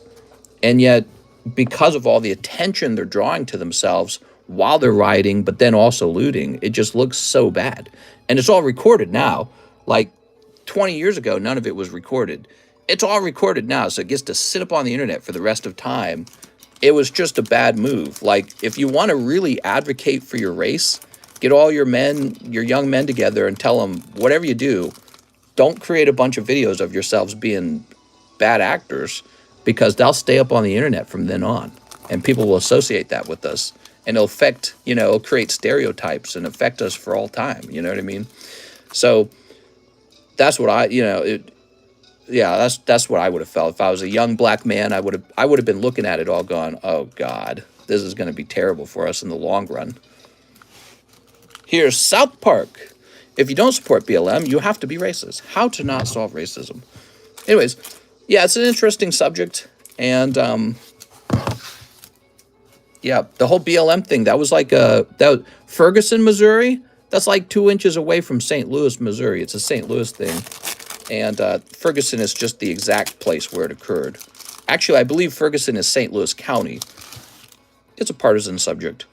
I feel like there's things you can talk about, and there's a way to have a really intellectual dialogue about African Americans being excluded from things like Social Security, from being redlined for housing, being excluded from getting the right bank loans.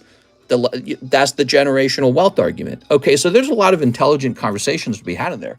There's no intellectual conversation when you're just burning buildings down from private owners and then just stealing, which looks awful. Nobody wants to live in a place with a lot of crime. The very first thing you have to have a strong economy, you have to have peace. You have to have a lack of crime so that investors come in with their money and say, this is a safe place to invest my money. And so they have to be able to see that far into the future and be like, all right, we got strong feelings about what just happened, but we got to think long term about how we're perceived and what we want to occur within our community. Actually, I think in Illinois, aren't they shutting down a Walmart in Illinois? They're shutting down a Walmart in Illinois, a supercenter, and it's because there's too much theft. Now, that's not what Walmart's saying. Walmart's official statement is that the Walmart was underperforming. However, it's not an underperforming Walmart. They were interviewing people who shop there. They're like, it's packed. It's packed all the time. The real reason that it's shutting down is because there's too much theft. And I feel like the outcome of all the rioting and the looting from Black Lives Matter, the movement, which, again, I don't really worship movements. I'm more skeptical toward movements. The outcome of their behaviors is that maybe there's a feeling like, oh, yeah, cops and authority and structure doesn't matter. We are owed the stuff that we can steal. And if you kind of, and I don't think older people I don't think older people believe that, but especially young people can be looped into those easy ideas because they're self-serving, ego-driven ideals. And you can be brainwashed into those ideas very quickly. And they're so unhealthy and so bad. And then voila, your Walmart shut down. And it just, I mean, think about the home values in that area definitely fell afterwards, right?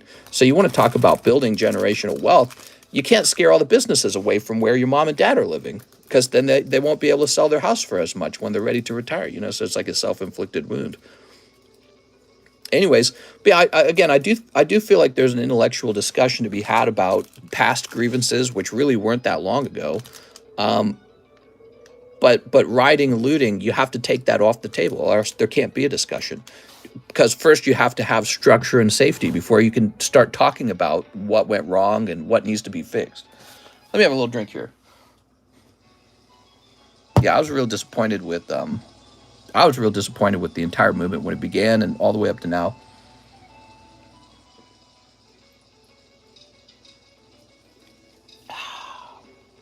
All right. Love this order, by the way. I love these South Park cards. I've been watching a lot of South Park recently. Walmart out here shaken from the core with all the theft. Yeah, they said they'll close down stores that receive too much theft. They actually said that in a statement. Wow, man. I mean, some of these cards aren't going to go for much. Like, look at this one. Or, I don't think this one's very good either. This is from the episode Volcano. By the way, this is all season 1. But, I mean, this card right here, if this graded 10 with PSA, I think you're holding on to a valuable card if this grades 10 with PSA, this one right here. Because it's Kyle. And I think people who love South Park will pay for that. And I think there's probably a lot of people who love South Park. South Park going viral recently with their episode about Prince Harry and Meghan Markle. Speaking of Lori, officially will not be reelected. Japanese toilet episode tomorrow with Randy. Oh, yeah, I'm excited for that. Those South Parks are nostalgic. They are. And actually, I'm rewatching South Park from beginning to end. I'm getting closer and closer to the end. I just got to the Tegrity Farms when it began. Dude, those seasons are shit, dude. They're terrible. I feel like around the time that they began the gluten-free season, the series tanked. It became so much worse the moment the episodes carried into each other. The moment the episodes were like, you know, they were like a longer story. So, you know, he had like his love story with the Heidi girl. Oh, your address isn't there. I gotta remember that. That's why I folded over that way. Yeah, I've been watching South Park. I've been binge watching it, and I am not impressed by those later episodes, those later seasons. Educate me right now. RQ. There we go. All right. Jennifer Yap, 2 breakthroughs. You got it, Jen. Hey, maybe we could finish this tonight. I don't know. The mayor of Chicago, Lori Lightfoot, lost an election, right? Is that what happened? There we go. Chicago has a famous amount of crime, doesn't it? So does St. Louis, Missouri. That's where I'm from, St. Louis, Missouri. I feel like when you live amongst the crime, you crave living in a place with no crime. That's part of the reason why I moved out to Lake of the Ozarks. I think I wanted to know what it felt like to live in a place where I felt pretty safe. Here goes 2 live customs. Daniel, you got 1? Oh, wow. Let's see what you got, Daniel. Wow, first diamond, pearl, platinum slab I've seen on the table. Sick Tina. The Giratina, very neat, right? All right, this is just a trainer. I'm throwing it away. Let's see what it is. Number 126. I'm from there. It's true, but it's very centralized in certain areas. Only recently did it start leaking out. There hasn't been a Republican mayor in over 100 years in Chicago. Not that it would matter. I feel like it doesn't matter which party takes over. I don't think either party is going to do well. Let's see. There's something, I feel like there's just like something deeply wrong with our country in general. Maybe it's just the people, you know what I mean? Like, who cares? Maybe it doesn't matter who's in office. Lori Lightfoot. It could be Lori Lightfoot. It could be Jim Carrey. You know, it doesn't matter. Maybe the real problem is that in general, the people living there are just willing to do the crime. I'm not sure. You know, what is it that causes a country to be a country? Is it the leader or is it the people? Probably a mixture, right? Kind of like nature and nurture. But it's weird. Like if you just pulled all the Americans out of Chicago, the city, like pulled 100% of the Americans out and then just dropped an entire population of Japanese off in Chicago. Let me ask you this question and answer honestly. How much crime do you think there would be from then on in Chicago? Would it still be the most criminal place in America, one of the highest crime places in America? Or would the crime just suddenly cease? You know, like, is it the leadership? What if Lori Lightfoot was in charge and then we just dropped only Japanese citizens into Chicago? Everyone else had to leave. It was only Japanese. Would the crime just stop overnight? So maybe it's the people. Maybe Lori Lightfoot has nothing to do with it. But, you know, she says her dumb things or her smart things. I don't know. I don't know much about her, actually. But maybe it's just the people committing the crime. You know, nobody talks about it that way. Like, maybe it's not her fault. Maybe it's the criminal's fault. You're telling my story. What? All right, here we are. Mr. Daniel L. Dobb. Here you go, Daniel. I like this card. And honestly, my suspicion is if you just dropped off a population of 99% Japanese into Chicago and removed everyone else, the crime would disappear overnight. It'd be instantly gone. So it's the people living there. Mega Sableye Tyranitar. Whoa! That's my suspicion. But, you know, it makes you question, why don't Americans have those virtues? Don't kill somebody. Don't mug other people. Stop doing so much drugs, maybe. I understand the drug problem is an addiction. Drug problem also, I think, has a lot to do with the fact that you're so unhappy with life that you turn to drugs to medicate the sadness, basically. So I understand those. That's like an uphill fight, but you have to fight the fight. You know what I mean? You can't just succumb to the drugs. You can't succumb to the desire to commit crime and steal. You know, that's like the defining aspect of a society right there. What makes a good society? Well, it's not... The rich people, of course, are not going to commit any crime. They're already rich. So the defining aspect of a society is if your poor people decide not to steal. And we don't have that in the United States. It's like claiming that we just don't have a very moral society. And I'm not talking about religion moral even, just the ability to have empathy for others and be like, yes, they have more than me, maybe a lot more, but it's not my right to turn them into a victim and steal from them. And it's not even always money. It's like rape too. Rape numbers are crazy in St. Louis. Did you know that? St. Louis has some of the worst rape figures in the whole country. Why? Why does it have to be that way? Just don't. Michael Bethel, Japanese Battle Region. You got it, Michael. All right, Battle Region. Just don't rape people?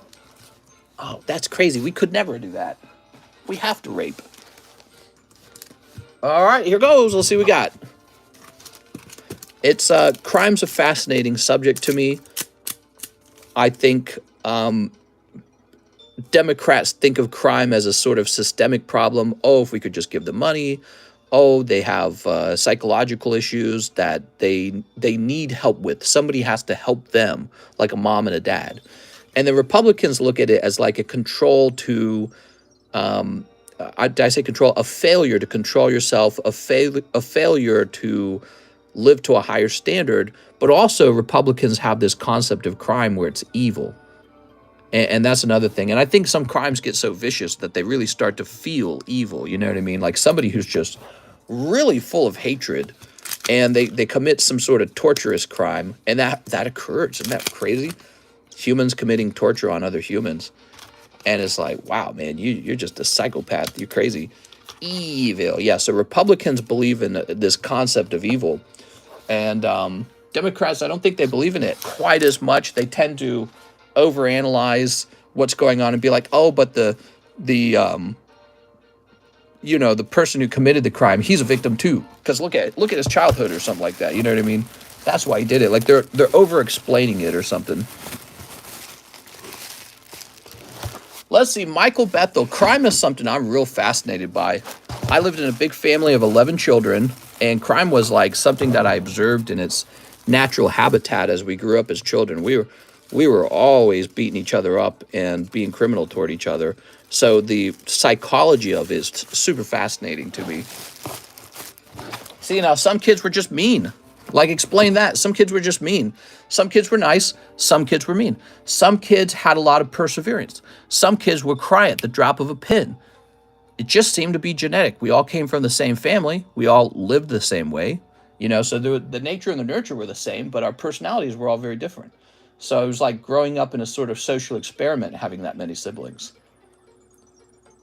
And with that, we got Mr. Ricardo Lopez ship bags and cancel the SLAB-AWAY. You got it, Mr. Ricardo. Let me take a look into the SLAB-AWAY.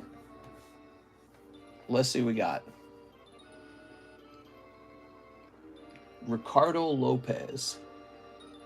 He has Snorlax. All right, give me a second.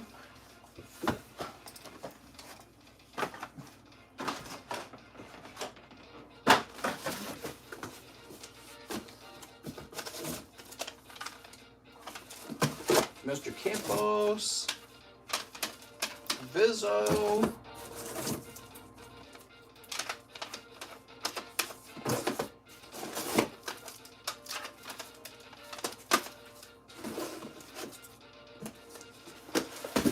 All right, you got a nice one, actually. Give me a second. I want something for nothing. Oh, wait, says Art. Mister, I don't say much, but I did want to say thank you for the awesome giveaway last night. Super generous of you to give so many graded cards away. No problem. Thank you, Mr. John. Are you getting triple beat? Absolutely. Break says, I think this is more of a generational thing. Evil doesn't wear a red cape. Evil exists inside a man. All right, let's get this moving. Teacher Mister telling us the truth of life. I don't know about that. But let me go back to this. Mr. Ricardo Lopez. I'm trying to remember. Did he have like a large bag? Go looking for your bag, Mr. Ricardo. Roger, Robert, Ran, Ricardo Lopez. Aha! Here we are. I found you. Oops.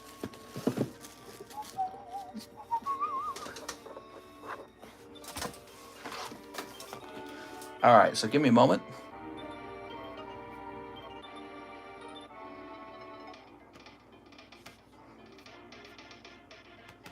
We have to do a little research on the Snorlax.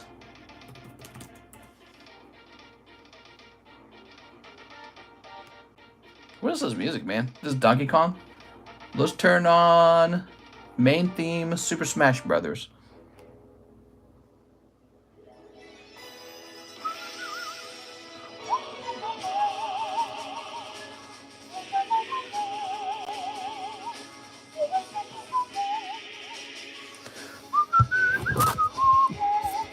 So you sent this in December, right?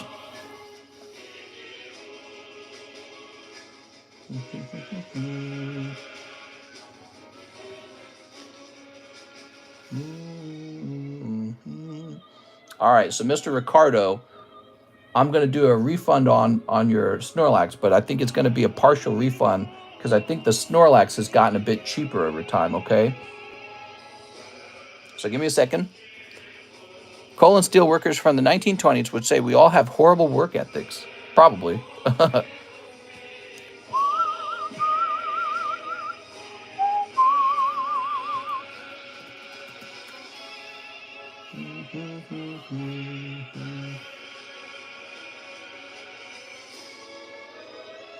Man, I've heard that song too many times.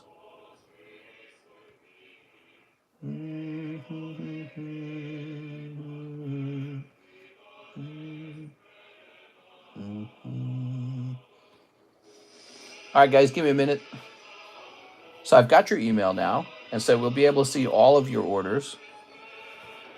Your mom has a horrible work ethic, maybe even 18 to 25. Well, the younger generation's growing up with the internet, and it's really a fascinating thing.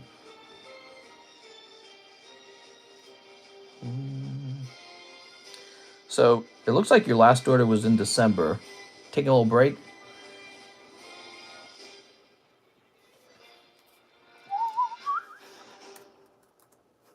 All right, let me get you this refund, man.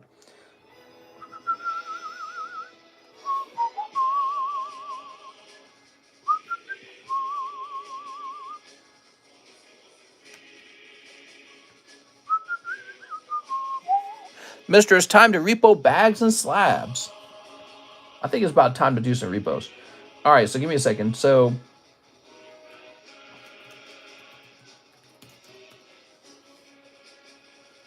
let me see what he's. Let me see his message again too.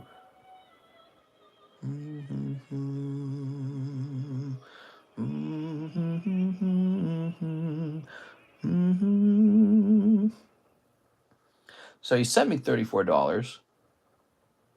And I think what he's doing is he's paying the cancellation fee already.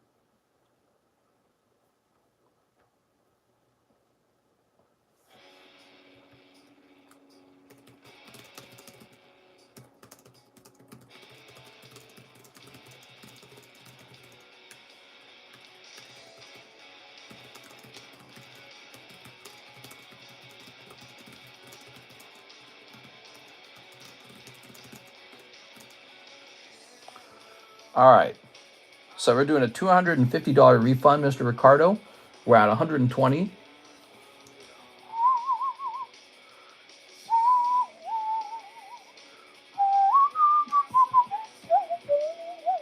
Is this Foo Fighters? Oh my God, Foo Fighters. Let's do this song. All right, we're issuing another refund. That brings you up to 240. So we got to refund $10 more to you, Mr. Ricardo.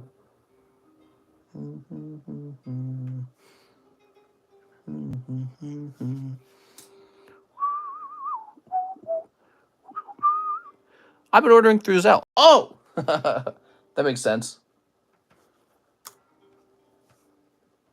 All right.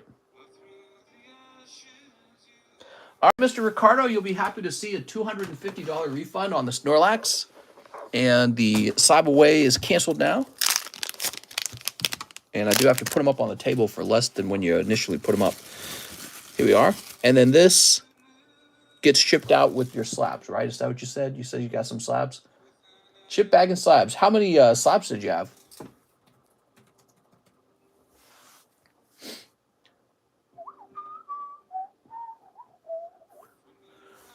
Tell you what, we'll do priority shipping anyways.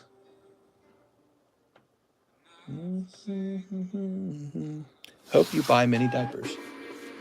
Oh, right. He had a child. I remember now. All right, you're getting some priority mail shipping, Mr. Ricardo. You're a dad now? We got to get him a little bonus card, guys.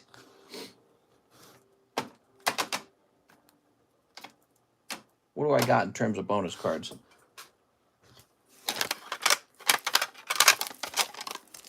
I'm out of free cards is the problem.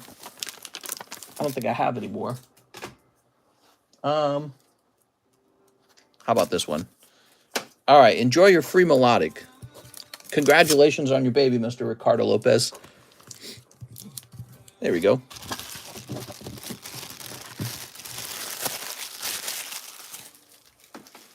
All right, so we got this Snorlax.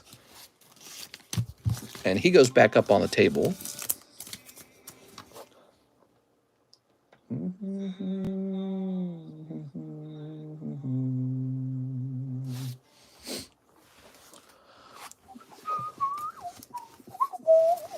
Let's see. Thank you, Mr. Too Kind. There we go. Dear review, adding flesh and blood. I don't see myself doing that in the future. Integrity Farms is the best. I don't know. I feel like the Integrity Farms joke went on for too long. That's a problem. It became like Randy's whole personality was Integrity Farms, and it lasted for too long. Like, it was funny for like 2 seconds, you know what I mean? And maybe that's one of the problems with the later seasons in general. Okay, so we did that. Now we have Nicholas V. Care Alexis, 2 Silver Tempest. You got it. I'm a real woman. Is that Mr. Garrison? I'm a real woman. How do they do his voice? They got like this sort of weird southern drawl in it almost. Snowrun. Oh my God. He got Snowrun. Here's Primordial Altar. Nicholas. Let's find your bag, Nicholas. Aha. I don't remember, but you know who does Pepperidge Farm remembers. There we go, Mr. Nicholas. Thank you very much. That's a very thin bag. Sweet Island Skunk is the best. That's the chase. Hey, he was my first shiny in the games. Who was?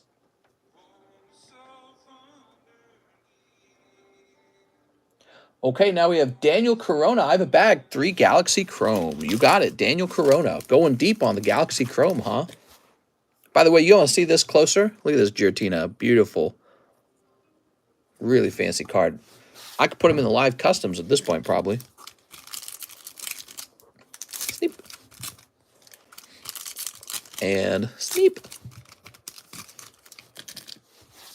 There we go. At work, but I've been here.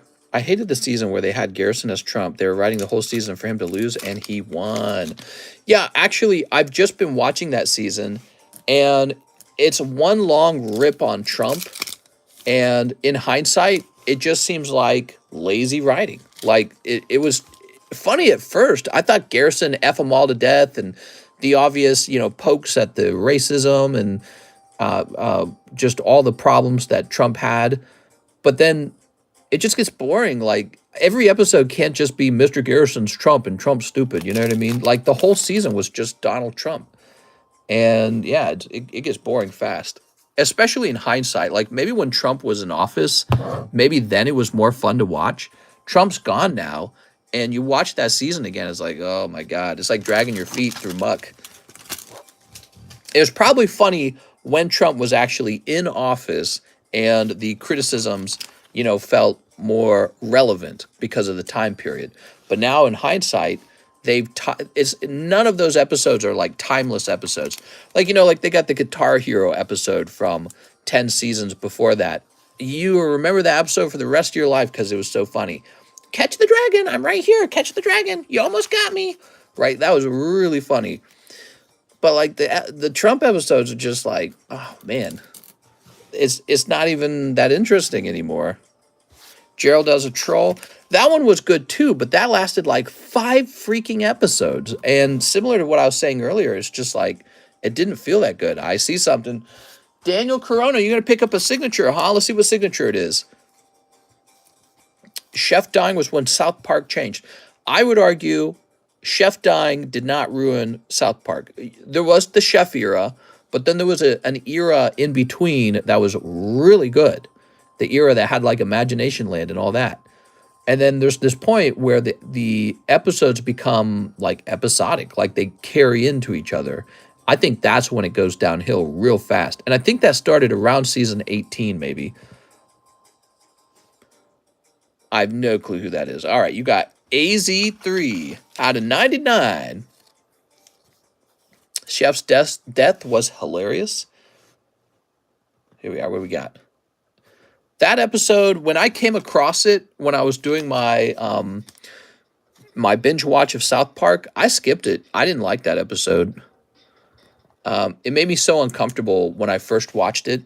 I felt like the fact that his voice editing was all chopped up, already used up sound effects from the past put together, made it really strange.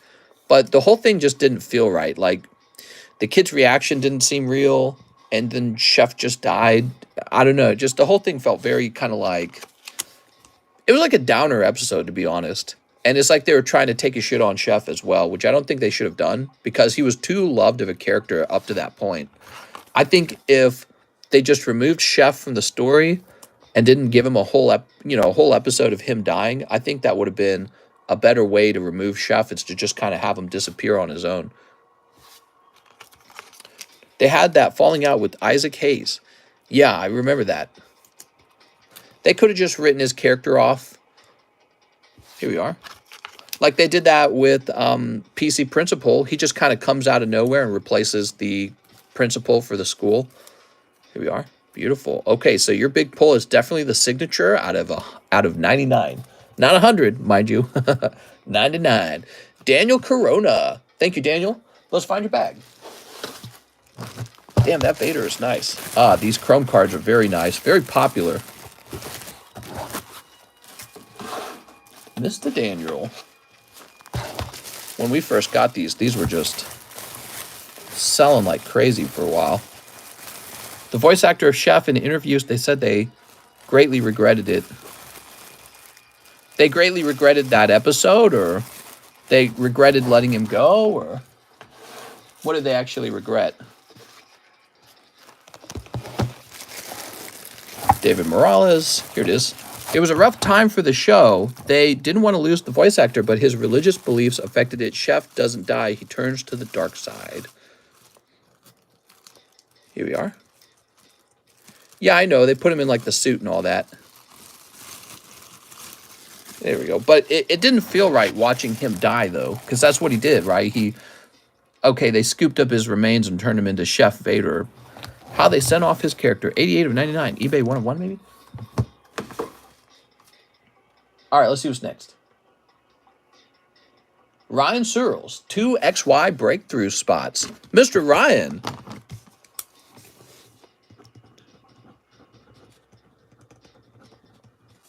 There we go. They reconciled right before he passed. That's right, the voice actor passed away. Peter Cools, 2 South Park packs. You got it, man. Here we are. 1, 2. Oh, man, I feel the need to sneeze again. Something in this room is making me sneeze. I gotta change this music. This music is, like, terrible sounding. What is this? This is called Off OST. I've never heard of this ever.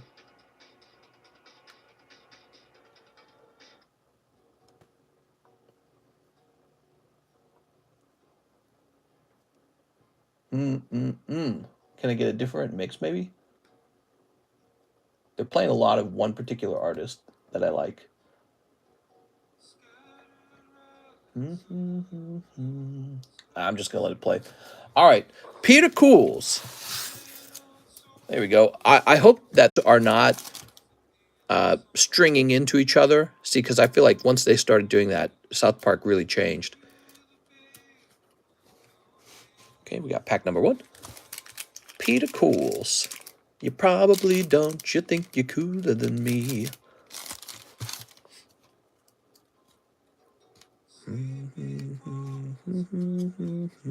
You pull a card that I really like. I gotta actually open some of these and send them off myself. I'll give you $3.50 for that Charizard. About $3.50. Damn it, woman. This one right here, the Cheesy Poof Cartman. Imagine getting a 10 on Cheesy Poof's Cartman. PC Principal is a great new character. Yeah, he was, but actually you get tired of him after a while. Because there's like 20 episodes of PC Principal. And I get it that they're beating up on like PC culture and all that, but man, they just get really obsessive about it. Happy birthday, Eric. Also, when they started doing like hashtags, that was really corny. There was the PewDiePie episode too. I watched that and I was like cringing when I was watching. I was like, oh, okay. Like I don't dislike PewDiePie, by the way, but it just seemed like, I don't know, like South Park's better than PewDiePie. Why is PewDiePie the star of an episode? Do you like funny classic cartoons?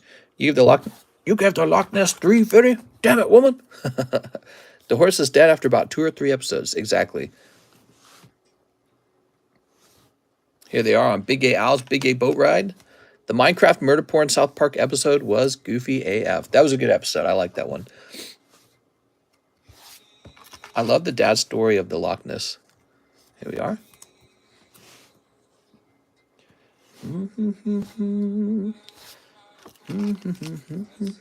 Terrence and Phillips. Here's this guy. Doesn't he get eaten? This guy gets eaten, right? That's how he dies. This guy gets eaten. Mr. Hanky the Christmas Poo. I wish there was a tally card smoking like weed.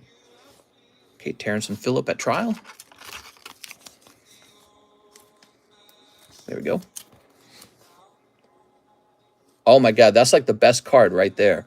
You pulled one of the best cards in the set. So this means you can pull multiple of these logos out of a box. I know that for sure now. What's his name? Alphonse Mephisto? These cards really fit the 90s theme. Yeah. Here we go. Look at this, man. You got to grade this one. So check out the front of it. You smoking weed yet? I got a little story on that. I haven't really smoked it. Dude, I'd pay good money to get this in a 10 myself. This has got to be the best card in the set. I love it. So my wife's having like panic attacks. She smoked the marijuana and she stopped, and she is having residual effects where she is getting panic attacks. And we almost drove her to the hospital today. She's not smoking it anymore.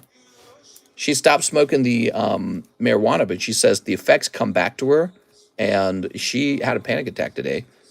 So she really, really, really doesn't like it now. All right, those for Peter Cools. Mr. Peter Cools. Cyber psychosis is a wild ride average. I had to move her bed out to the living room because she didn't even want to be in a separate room from me because she is like freaking out so much.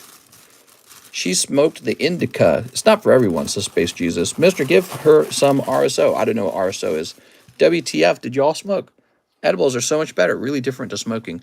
Well, she had edibles before as well. So she had had edibles before it was made legal recreationally in Missouri. She had the same experience with the edibles. It made her extremely anxious, and it gave her a very rapid heartbeat. But she stopped smoking the marijuana, but she's having residual effects, and it's raising her anxiety to the point that she's having like panic attacks. Here we are. So that was pretty traumatic. Here's Super Dan, one Violet Snipe. Ah, yes, the Violet Snipe. Real sorry to hear that. It's super typical to have panic anxiety attacks the first few times.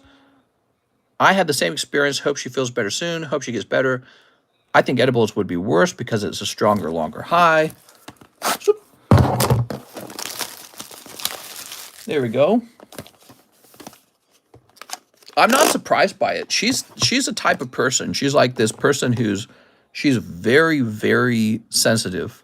And it's like, she can't even watch a scary movie. It's too difficult for her. Even though she knows it's all fake. She knows a scary movie's fake. She knows it's all made up. It's like, it affects her mood so much, she can't watch them. Gummies are the way to go. Complete control. Was it 10 milligram per gummy? I've done the Mary Jane a lot, and it still happens to me every once in a while. Super Dan. So she's sworn off marijuana. She won't smoke it anymore. And I'm not that interested in it either. Here we are.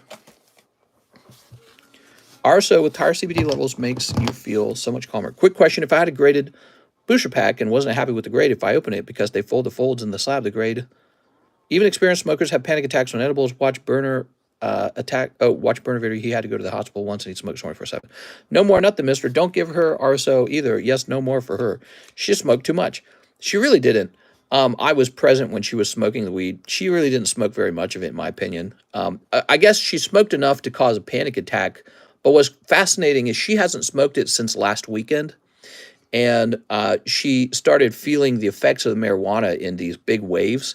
She was saying like her arms went numb. She felt super lightheaded and high. And then she just got like these horrible panic attacks and just kind of collapsed. Cocaine would hook mister. I enjoy stimulants that wake you up and keep you working. That's not weed. Yeah, so she said it was the weed. She said it felt exactly like she did when she was high on the weed on the weekend because she smoked it on the weekend. It wasn't this weekend either. It was like last weekend. And so she knew it was the marijuana because it felt like the marijuana. Weed is evil to deal with. No, don't try shrooms, says Breaks. So she stopped smoking it and really did not like it. Zen like Panda, 10 Silver Tempest. Imagine the work mister would get done on snow. Weed will never ever kill you. Weed's the devil. Actually, some study just came out recently that said that people who had heart attacks were more likely to have another heart attack because it turned out weed raised blood pressure or something like that. I love to read these kind of studies. I'm very fascinated by it. Actually, a study came out today that found that there was a link between heart attack and the sweetener stevia. Apparently, and the actual chemical is called erythritol or something like that. And that's the actual drug that you're drinking or eating when you have stevia. And they found that it causes clotting. K2 literally what happened to me on K2 synthetic marijuana word for word, mister. Yeah. Yeah, well, she knew it was the weed right away. She said, oh my gosh, the weed's affecting me and I haven't smoked in a long time. That's what she was saying. She's like, what the hell? But anyways, yeah, she thought she was having a heart attack at first. She's like, oh my gosh, I think I'm having a heart attack. And then she's like, no, wait, I'm having a panic attack. Because she's had a panic attack before when she was in college. And then she calms down from that, and then she has it all over again. That weed was probably laced.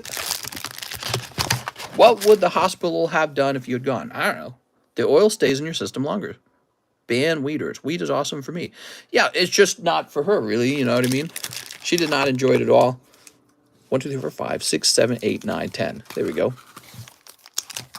Weed came from the store. That's right. We bought the weed from a dealer, and it was all very professional and clean. And yeah, so I don't know.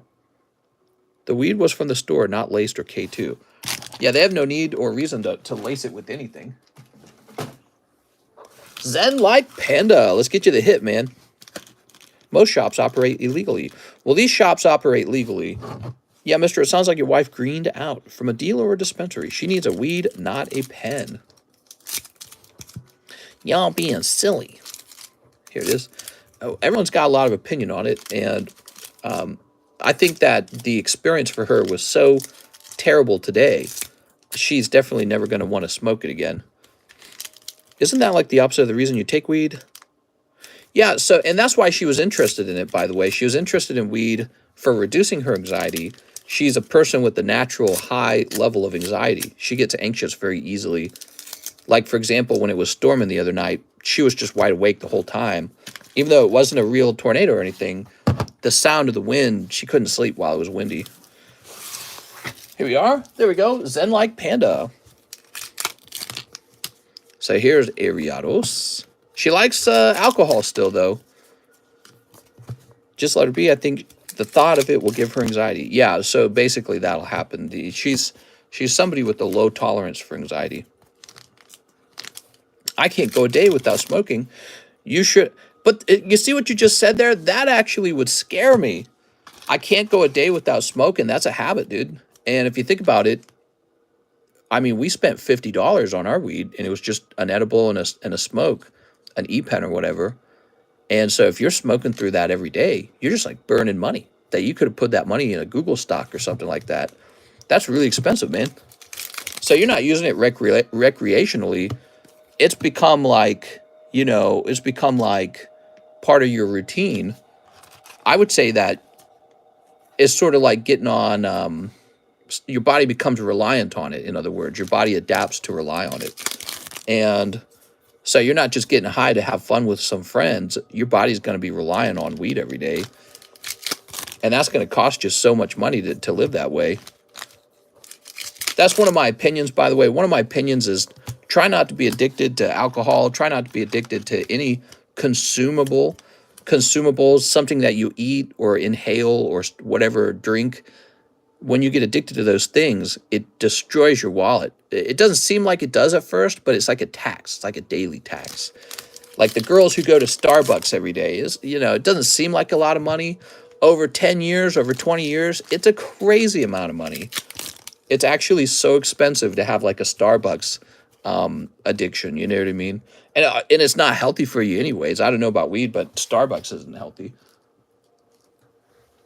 Was it your state where that man was executed sitting on the curb while bystanders sitting around recording? Very upsetting. I mean, that's very vague. Try giving me some more details. What was going on? All addictions are bad. I'm addicted to exercise and restricted eating. People look from the outside can see this healthy. Drink 3 Coke Zeros a day. Mister, yours is Pokemon. Yeah, the difference, though, is with Pokemon, I can get my money back out of Pokemon. With Pokemon, I spend $5,000 on this Charizard, and then he sells an auction for $15,000. So I like the Pokemon. But you're right, it is like an addiction. It's like being addicted to art, though. You know, so like if you're spending all your money on the Mona Lisa, well, now you got the Mona Lisa. And you can sell that to someone. You just got to make sure you're buying the Mona Lisa. You see what I'm saying? But yeah, I agree. Pokemon cards are very addictive, but you don't eat them. You don't eat Pokemon. I do sometimes when I'm hungry. I eat Pokemon cards, but you don't normally eat Pokemon cards, right? And so they're still there at the end of the day. Like it's in a different form. Fireworks is another example. Like you take fireworks, you blow them up, your money's gone forever. Pokemon, not like a firework. All right, so let's see. Zen like Panda, you're gonna have a bag over here. We should ban everyone that smokes weed. Alex is just being a goof. He likes to say that stuff. But to be honest, you're just finding an explanation for why okay that you are addicted. Well, I mean, in my opinion, Pokemon cards have made me wealthy, your average player. So, I mean, I've still got Rocket Box in the closet they cost me, probably the ones in the closet were $8,000 a piece. Rocket Boxes are selling for like $15,000 now. It doubled in price. And it did that in like, I think 2 years. That's better than the stock market. Stock market returns going to be between 7 and 15%. Anything above 15, you're like some insane market predictor. You're like a genius at investing, right? If you go above 15, and some people do, some people get lucky. But I mean, and that's why crypto was getting so much attention. But my Pokemon cards aren't crypto; they're real, right? And that Rocket Box sitting in there, and I could probably sell it quite easily at 15,000. I mean, if I were to sell it 15, let's see, let's make it 16 for like taxes. Divide by 36. Yeah, $444 a pack. I could sell those all day. So I could liquidate that Rocket Box that I only paid $8,000 for. And I would have bought it about 2 years ago. And this would have been during the high point of the market. And it's still doubled in price anyways. Procod, do you smoke the devil's lettuce? We need to send the military to weed dispensaries. I understand you've done really well. I just mean that similar to me having exercise an addiction, it has made me look better, but it's still an addiction. Oh yeah, so I'm not claiming it's not an addiction, but I'm claiming it's an addiction that is a good thing. In which case, we usually don't call it an addiction at that point. We call it like a hobby. All right, Zen like Panda, right? You know what I mean? Here we are. Yeah, I thought my wife would actually like weed. It's kind of sad that she had these panic attacks today. She hasn't had a panic attack in a really long time. So it was I was concerned for her health. I was like, oh, I had my phone ready. I was like, we might have to go to the hospital or something. I'm addicted to water. I don't have it. I'll die. That's right. Yeah, I brought her bed out into the family room. I carried her bed out so she could sleep right next to me, and she decided to go to sleep. Here we are. She slept all day. Oh, right, the giveaway card. Look at that lovely Umbreon. Should we price that up? Here's this Latias. Tyranitar. Very nice. Next up, we have, to refresh,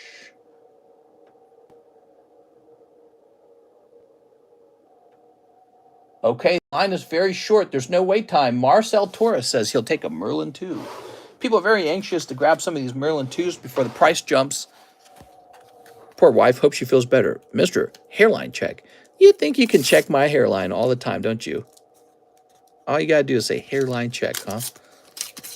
Panic attacks are like a feedback, too. The worse it gets, the harder it is to snap out of it. Hope she's doing better. Yeah, I agree, man. Here we are.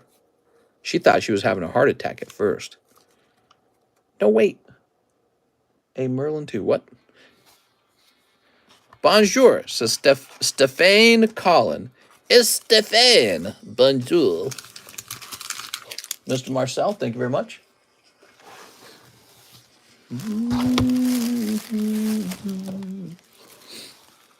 That's a cold one. Panic attacks can feel like a heart attack. Here we are. Well, it all started when she told me she was feeling dizzy. And then she's like, wait a second, I'm not dizzy. I'm high. She's like, this is how the weed felt. And she was telling me it was like coming in waves, like this feeling like she was still high on the weed. But she had stopped smoking it a long time ago. Thank goodness, never felt that. Tibby is crying about weed in Discord. I've had panic attacks too when I ate a lot of McDonald's. I hate that your wife had that experience. Hope she gets to feel better soon. I agree. I hope she feels better soon. Well, she slept really well after I moved the bed out. Eric Beltran, 2 first movie packs. Oh, so we're sold out of the movie packs. Actually, here. Let me get you 2 packs from this box. We'll see how it goes. So I believe it sounds horrible. Hope she feels better too. I don't think I'm supposed to sell these. Hold on. Ah, heck, let's open them. Let's go for it. All right, Eric Beltran and a Pokebro. You got it, man. Mr. Eric. My first trip lasted 17 hours. I hope she recovers. There's Age of Slash, and you got this Draco bitch. Oh, look at that. There was a Kyogre in that pack. Mr. Isn't anyone a Discord kitten yet? I have no Discord kittens, so basically, I understand if you don't have any respect for me, guys. You think someone as motivated as me would have a Discord kitten by now, but sadly I don't. Mistress, no more tops. I'm going to open a fresh box of the movie Tops, the Tops movie. Mister, it was St. Louis where that man was executed sitting on the curb. The video showed him, oops, loading his gun for almost a minute, just standing there. Unbelievable. So, what exactly happened? Can you give us all the details? You say executed. What's the cops' argument? I mean, obviously, cops do some really stupid stuff sometimes, and sometimes they do criminal stuff like executions. But like, what are all the details? Did he attack them? Like, why did they feel the need to shoot him? Was he ignoring them and walking toward them? What'd you get? You got a die cut in there. All right, let's see what we got. A lovely. Here's Awakening. Beautiful. Okay. It wasn't a cop, says Alex. Oh, I'm a little confused. I thought it was a cop thing. God, I hate these sleeves sometimes. It was a homeless man sitting down. Well, you know how it is. You got to protect your family from those sitting down homeless men. They're a dangerous threat. Dragonair, beautiful. Look at that, guys. Oh, that's so cool. It was someone random that just loaded a gun and shot him. I'm betting it wasn't that random. I bet you it was somebody who knew him. If it was truly random, maybe it was like a gang initiation. Cops don't take a minute to reload a firearm. There we go. Yeah, I mean, you would hear that in the newspaper in St. Louis like all the time. There was, I remember one time we were just going to the store to get some food while we were in college. And it was like 6 dead in shootout in St. Louis over, it was like heroin that had been, brought over the border. And it's like, man, we got like drug kingpin in St. Louis. It sounds fun in the TV shows, but when you read it in your local newspaper, you're like, I'm not that far from there. This kind of crap can happen next to me. I don't want this. And then you want to move away. You're like, I'm out of here. You can have your gang wars, drug wars without me. The video is everywhere. I'm shocked you haven't seen it. I'm especially being so close to home. Here we are. I'm sure it just didn't hit my news feed. Cities are scary, says John. All right, what do we got in this pack? Dratini's the first card in the pack.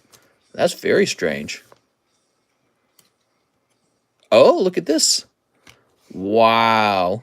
Wow, that's crazy good. All right, I like it.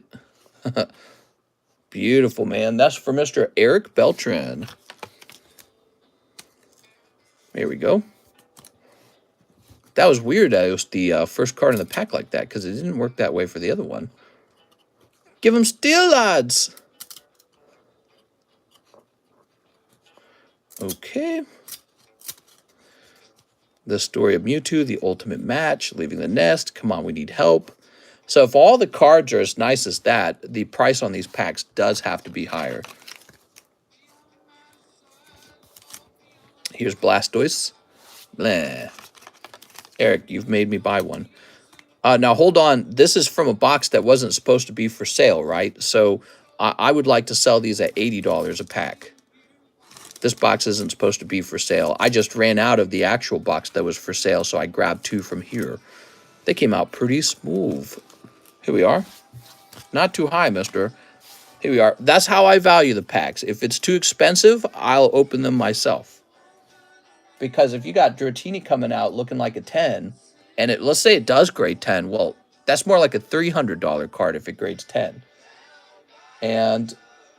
But we'll see. I don't know. And not to mention, that's the Dratini. If you actually pull the Charizard and he came out looking like that, and he graded 10, that's like $1,000 or $2,000 card.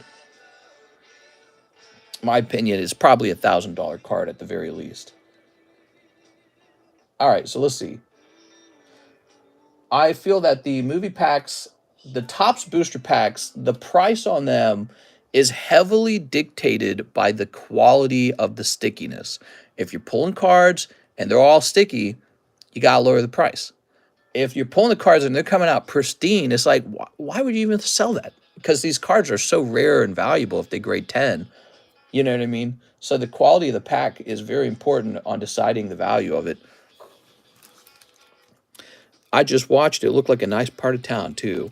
All right, here we are. So this is for our friend Eric Beltran, Mr. Eric. Okay, Eric with an E.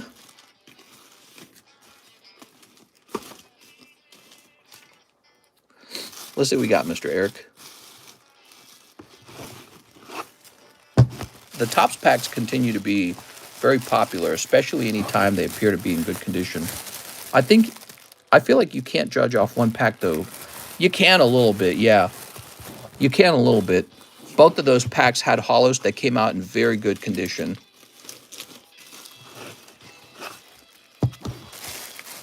Emmanuel, Edwin E. Lopez, Emiliano. We all know 99% of gamblers quit right before the big hit. Sometimes the Topps packs are less sticky than the bottom packs. That's right. Eric Beltran, did you need a new bag or something? Is this a new bag for Eric Beltran? Or did you have like an overflow bag maybe? Mister, I paid the difference. Sounds good, Jen. Yeah, I think this box, it was supposed to just be held and not sold. I'll probably sell one or two more, and then I'll probably close it up and open a fresh box. All right, new bag for Eric. What do you think about the new Scarlet Violet Japanese set? How's it going, Diego? Great question. Way overpriced at this point. I'm surprised that they're at the price that they're at. Hopefully, Pokemon just does a ton of reprints, but they're already on to the next set, Triple Beat. I mean, it feels like almost no time has passed at all, and Triple Beat's coming out. How are people supposed to, collect these cards when sets are coming out so quickly? I sent a quick sale grade 2. Sorry about separate. I just happened to pull one just now. I want to grade. Jen, do you have boxes at home or just from Mr. I Love Topps? All right, let's see. We got 3 new orders. Daniel Corona says, I have a bag 4 of the Merlin 2s. You got it, man. 1, 2, 3, 4. There we go. I'm a little scared. Let's see what happens. 70 days, they released a set, but I think it's usually 2 Japanese set, make 1 English. Yes, that's correct. Sometimes it's 3 Japanese set, make 1 English. Bulbasaur. So cute, man. Jen, don't say he gonna rob you. Taking orders, mister? Well, it's 3:38. I'm gonna go ahead and call no more orders at this point because I was looking at the clock. Because we want to wrap up by 4, and then I want to be on my merry way, getting some cards ready for Mr. John, so he's got plenty of cards to work on tomorrow. You got Holo Pikachu here. We noted there's actually a non-holo Charizard to pull in this set, too. Okay, this is for Daniel Corona.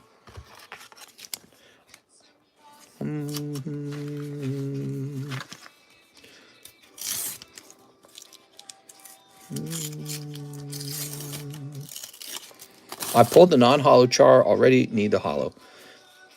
Yeah, he's in here. I believe there's about 4 per box because we've opened up a whole box of this before, slowly over time, and this is basically a fresh box. People don't open them terribly fast, though. They're fun to rip.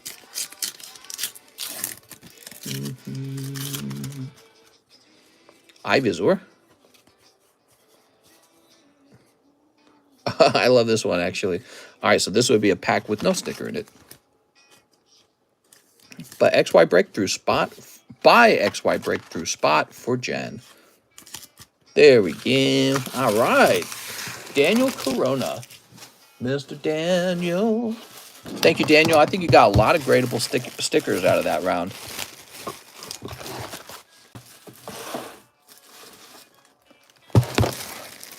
Here we are.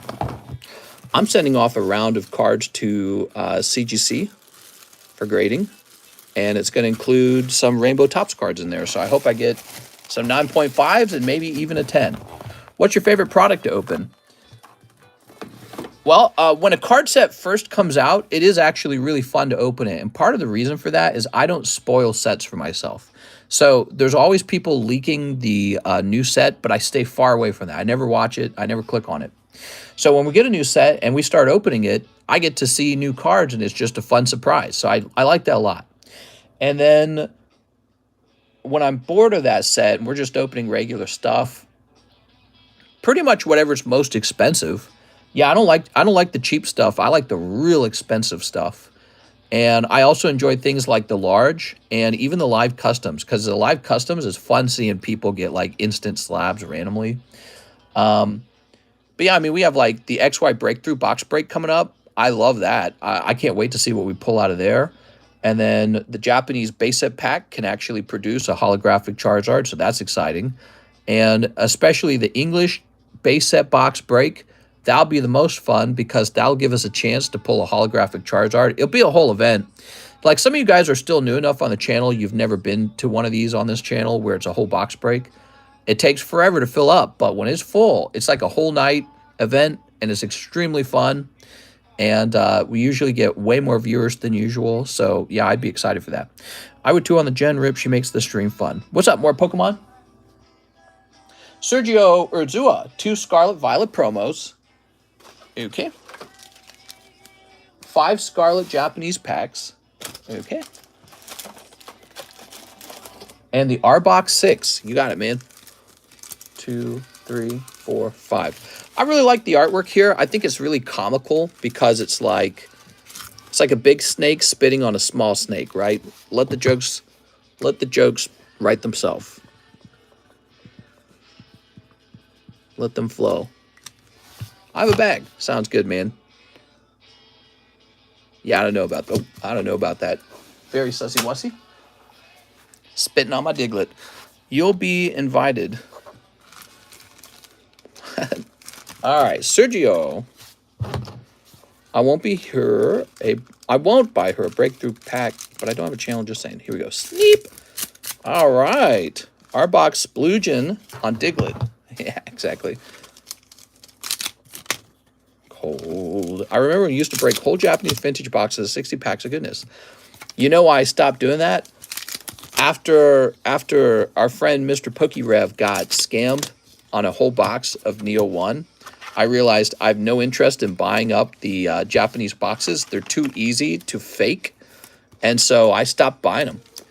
And since I'm not buying them, I don't want to open the ones that I already own, because then I'll no longer have a supply of them. This is Smash Brothers?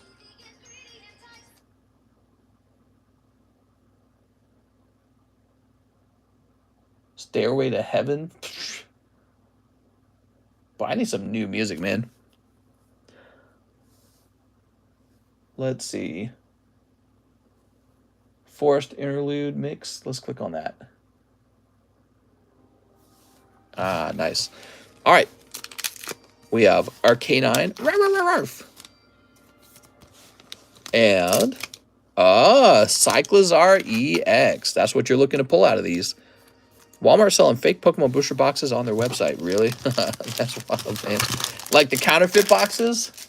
I heard about that. Sergio Urzua. Let's find you back. Yeah, I heard about that. Was a while ago. I don't know if they're still having that problem.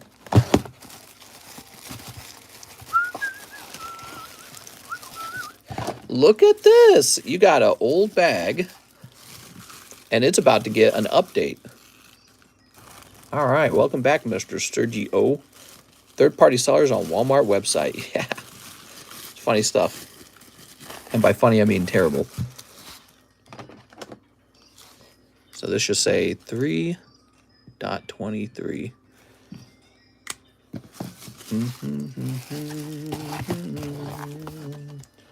I went to Target on Saturday, and I saw the shelves at my Target loaded with Crown Zenith, guys. Yeah, if you guys lived out here, there'd be plenty of Crown Zenith.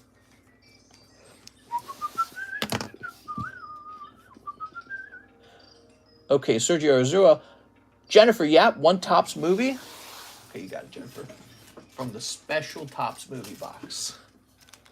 Yeah, I'm confident I shouldn't be selling these. Here we go. Let's see what we got.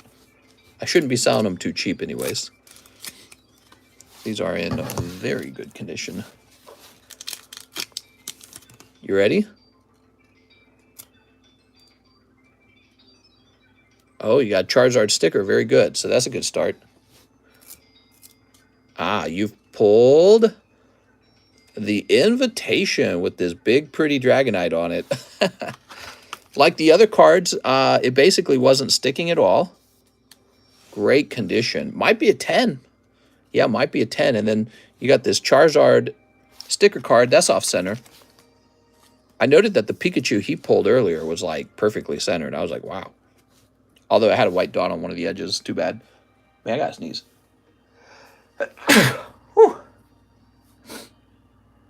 I'm sneezing in my shirt, but I'm wearing a sweatshirt. So it's like, it's not the same.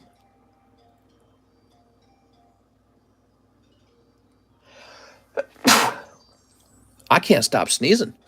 First, I can't stop coughing. Then I can't stop sneezing. Where do I look on Discord for the grading slide result?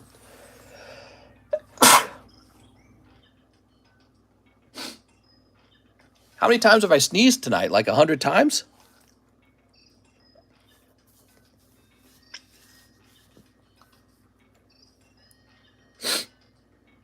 Oh, man, I'm dying. You like the tug of war? That's from Squid Game. Whoever loses falls to their death. All right, guys, I'm definitely going to have to stop and blow my nose. So that's for Jennifer Yap. And you got a bag right over here, Jennifer.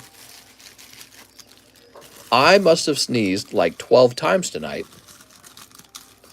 Is it just allergies? I feel like we're on March 1st, and it's too early for it to be allergies. I don't think it's allergies. Nothing's blooming yet. There's no flowers, so there's no pollen. Could it just be the room? I think this room's killing me, guys. Actually, I've been avoiding breathing through my mouth. I've been breathing through my nose more. I wonder if there is mold. Well, again, the guy said he found no mold. We got the email. All right, I'll be back, guys. I got to go blow my nose. I got a stuffy nose now.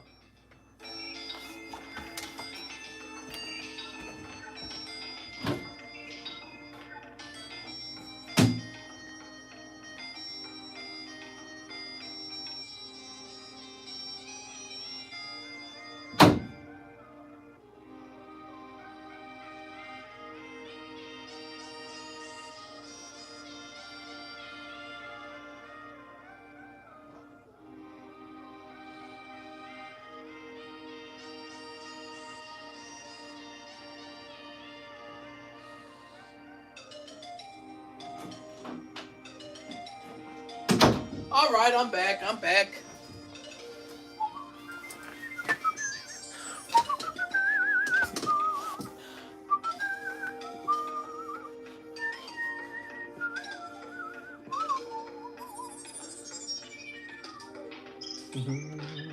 Marcel Torres. Grade the non-hollow sticker with Misty, Brock, Psyduck, and Pikachu. Okay. First ever scratch and sniff cards. That's right. That's cute. Misty, Brock, Psyduck, and Pikachu.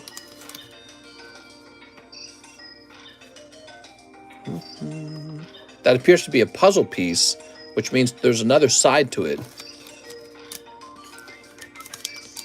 You can even clone Mr. with the scrapes of DNA. You can clone me the natural way. I'll pick out a motel We'll play some jazz music. Here we are. How's the waiting line? Well, we're wrapping up, I'm afraid. There we go. We start a little bit later tonight.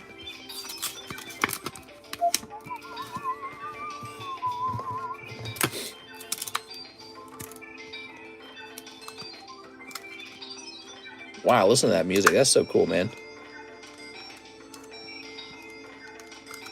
There we go. I like jazz.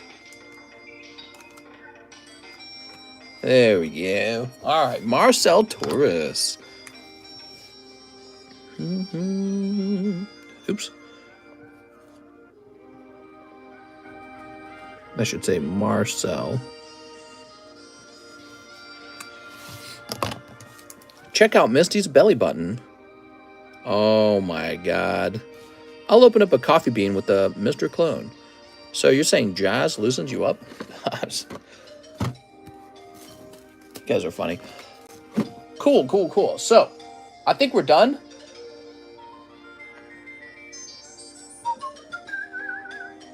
That's the end of the stream. Unless you guys want to talk about something. I tell you what, I'm gonna add a slab to the table real fast. Yeah, I'm done taking orders, but I got like 9 minutes till 4 p.m. So I'm gonna add a slab or two.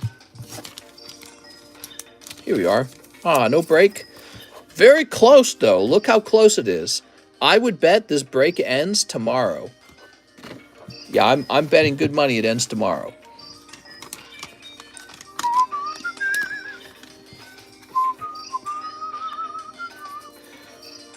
Wow, look how off-center that guy is. So wild. So this is Drapion. He's not terribly popular. He's gonna be 45 bucks. Let's talk about Trank, mister. Turns people into zombies. Trank?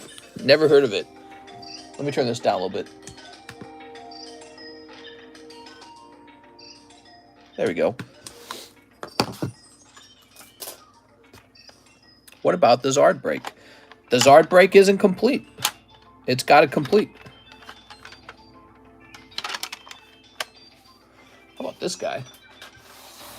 Whoa. Should I even bother selling this? Maybe I should just hold that.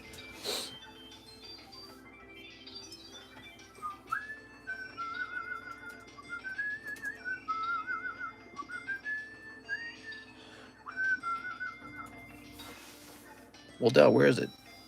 Umbreon, mister? Wow. So the price of the green coughing is $600. How much did I get mine for? Every time I see these cards here, they're so insanely expensive, it blows my mind. We want a price on the Umbreon. Well, I don't know if he's for sale yet. Wow, I got this guy for $170.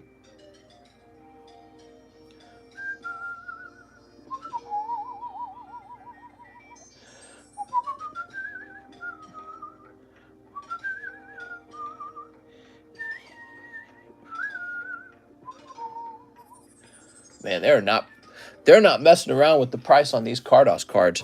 The Pocket Monster Cardos coughing is $900. So this is, they want $600, and that's for the green label. The red label tends to sell for more. Wild, man. Mister? Question mark. Collection goals? Wow. We want a price on the Umbreon.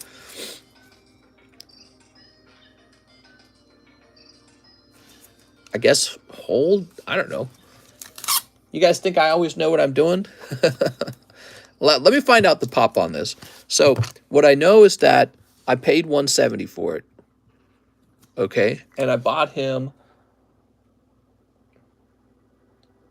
at a time when no one was talking about it, and I bought him for $12, or in December of 22. This is important data. We got to find out what the population is for it. So we're going to look up Cardos coughing. PSA pop count. Sometimes when I'm searching a card, I've found that you can just... Here we go, let's see. Let's try this again.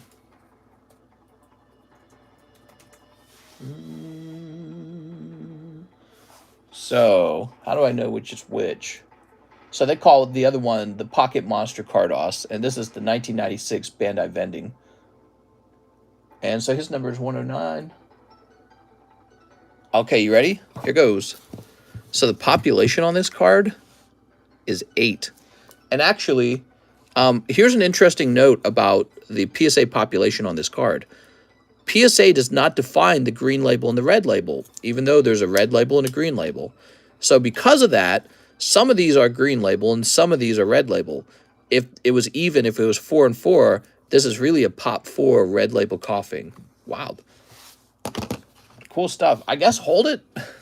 I don't know. I like the Cardos cards a lot anyways.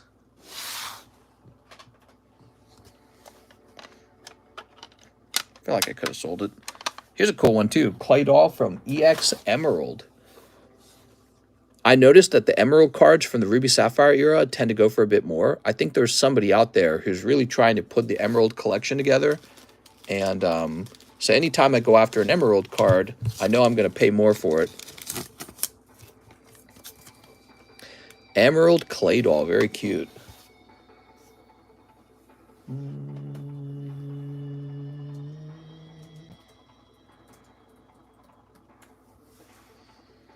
None for sale. Probably because it's like pop 10. Similar to that coughing you just saw. Yeah, I don't know. I don't even want to collect this one. I feel like he's probably not going to be expensive enough. There's always someone looking to get the stamped cards. Yeah. Yeah, I agree. The stamped cards are real special.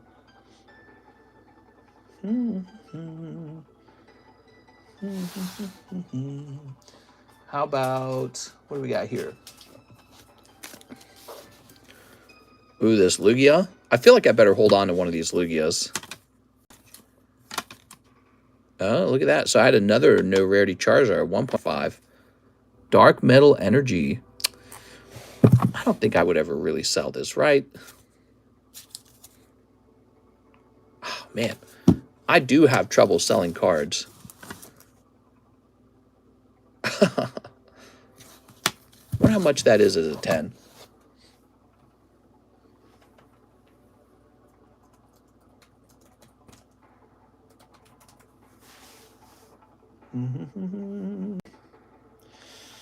Don't sell that. It's a 10. I know. Please stop showing off stuff you won't sell. I know. I brought these over to get them sold. I said, all right, I got to get some stuff sold. And then I look at them and I go, I don't want to sell it. No rarity Magneton. I think my conclusion with this was that I can just save up and afford 10s. So why would I hold an 8?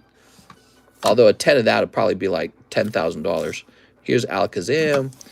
Another Mew. Ooh, how are these Mews doing?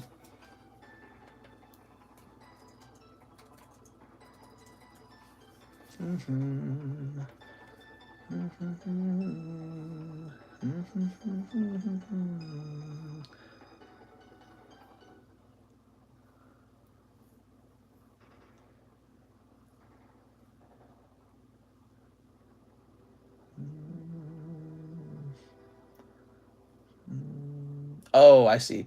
This I thought a new one came onto the market, but actually it was he mislabeled it a 9 and it's actually an 8. Okay, so the cheapest 9 is $700 now. Well, remember when people were complaining about this card because they're like, oh, it should be like 300, 400. Now the cheapest buy it now on the market is $700 for this card. I knew that was going to happen. Ooh, Cardos Vending Charizard. I've thought about taking this and sending it to CGC to try for like a 9.5. What do you guys think? Vaughn. Regrade for OC. Yeah, look how off-center it is. Smooch 'em!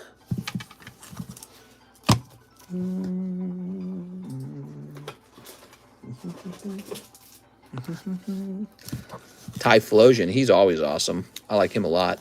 Dark Gengar with the swirl. Oh, look at that swirl. That was really lucky to come by. I like this Magneton. Oh, I think I've been waiting for the other portion of this to come in the mail. I think it might have. This is supposed to be regraded with CGC. Oh, this too. So I have that. Look at that. The checklist. You know, I never bought the checklist. Should I just go buy the checklist? I was thinking about trying to cross-grade these with PSA. I don't know if it's worth the money anymore after they rejected all my 9.5s. Jesus. It's the Umbreon vendor giveaway. The vendor giveaway is a real expensive card. It's this 450 base set Zapdos. So if you are not a vendor, you might want to grab the vendor roll and jump in. All right, so that was a peek at some of my rare slabs that are waiting to be sold. However, I'm not ready to add them to the table. I have a lot more than that. There's a huge pile sitting right next to it. And I just haven't started working on that yet. Actually, here's a bunch more of those naughty girls. Look at all of these naughty girls. Pristines. I have so many of these to sell.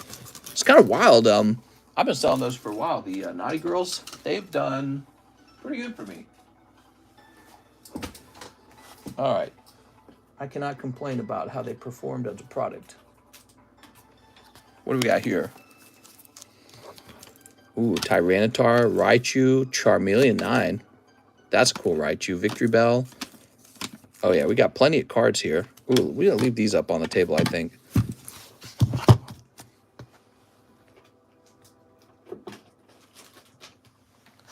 Still taking orders? Nah, we're all done with orders.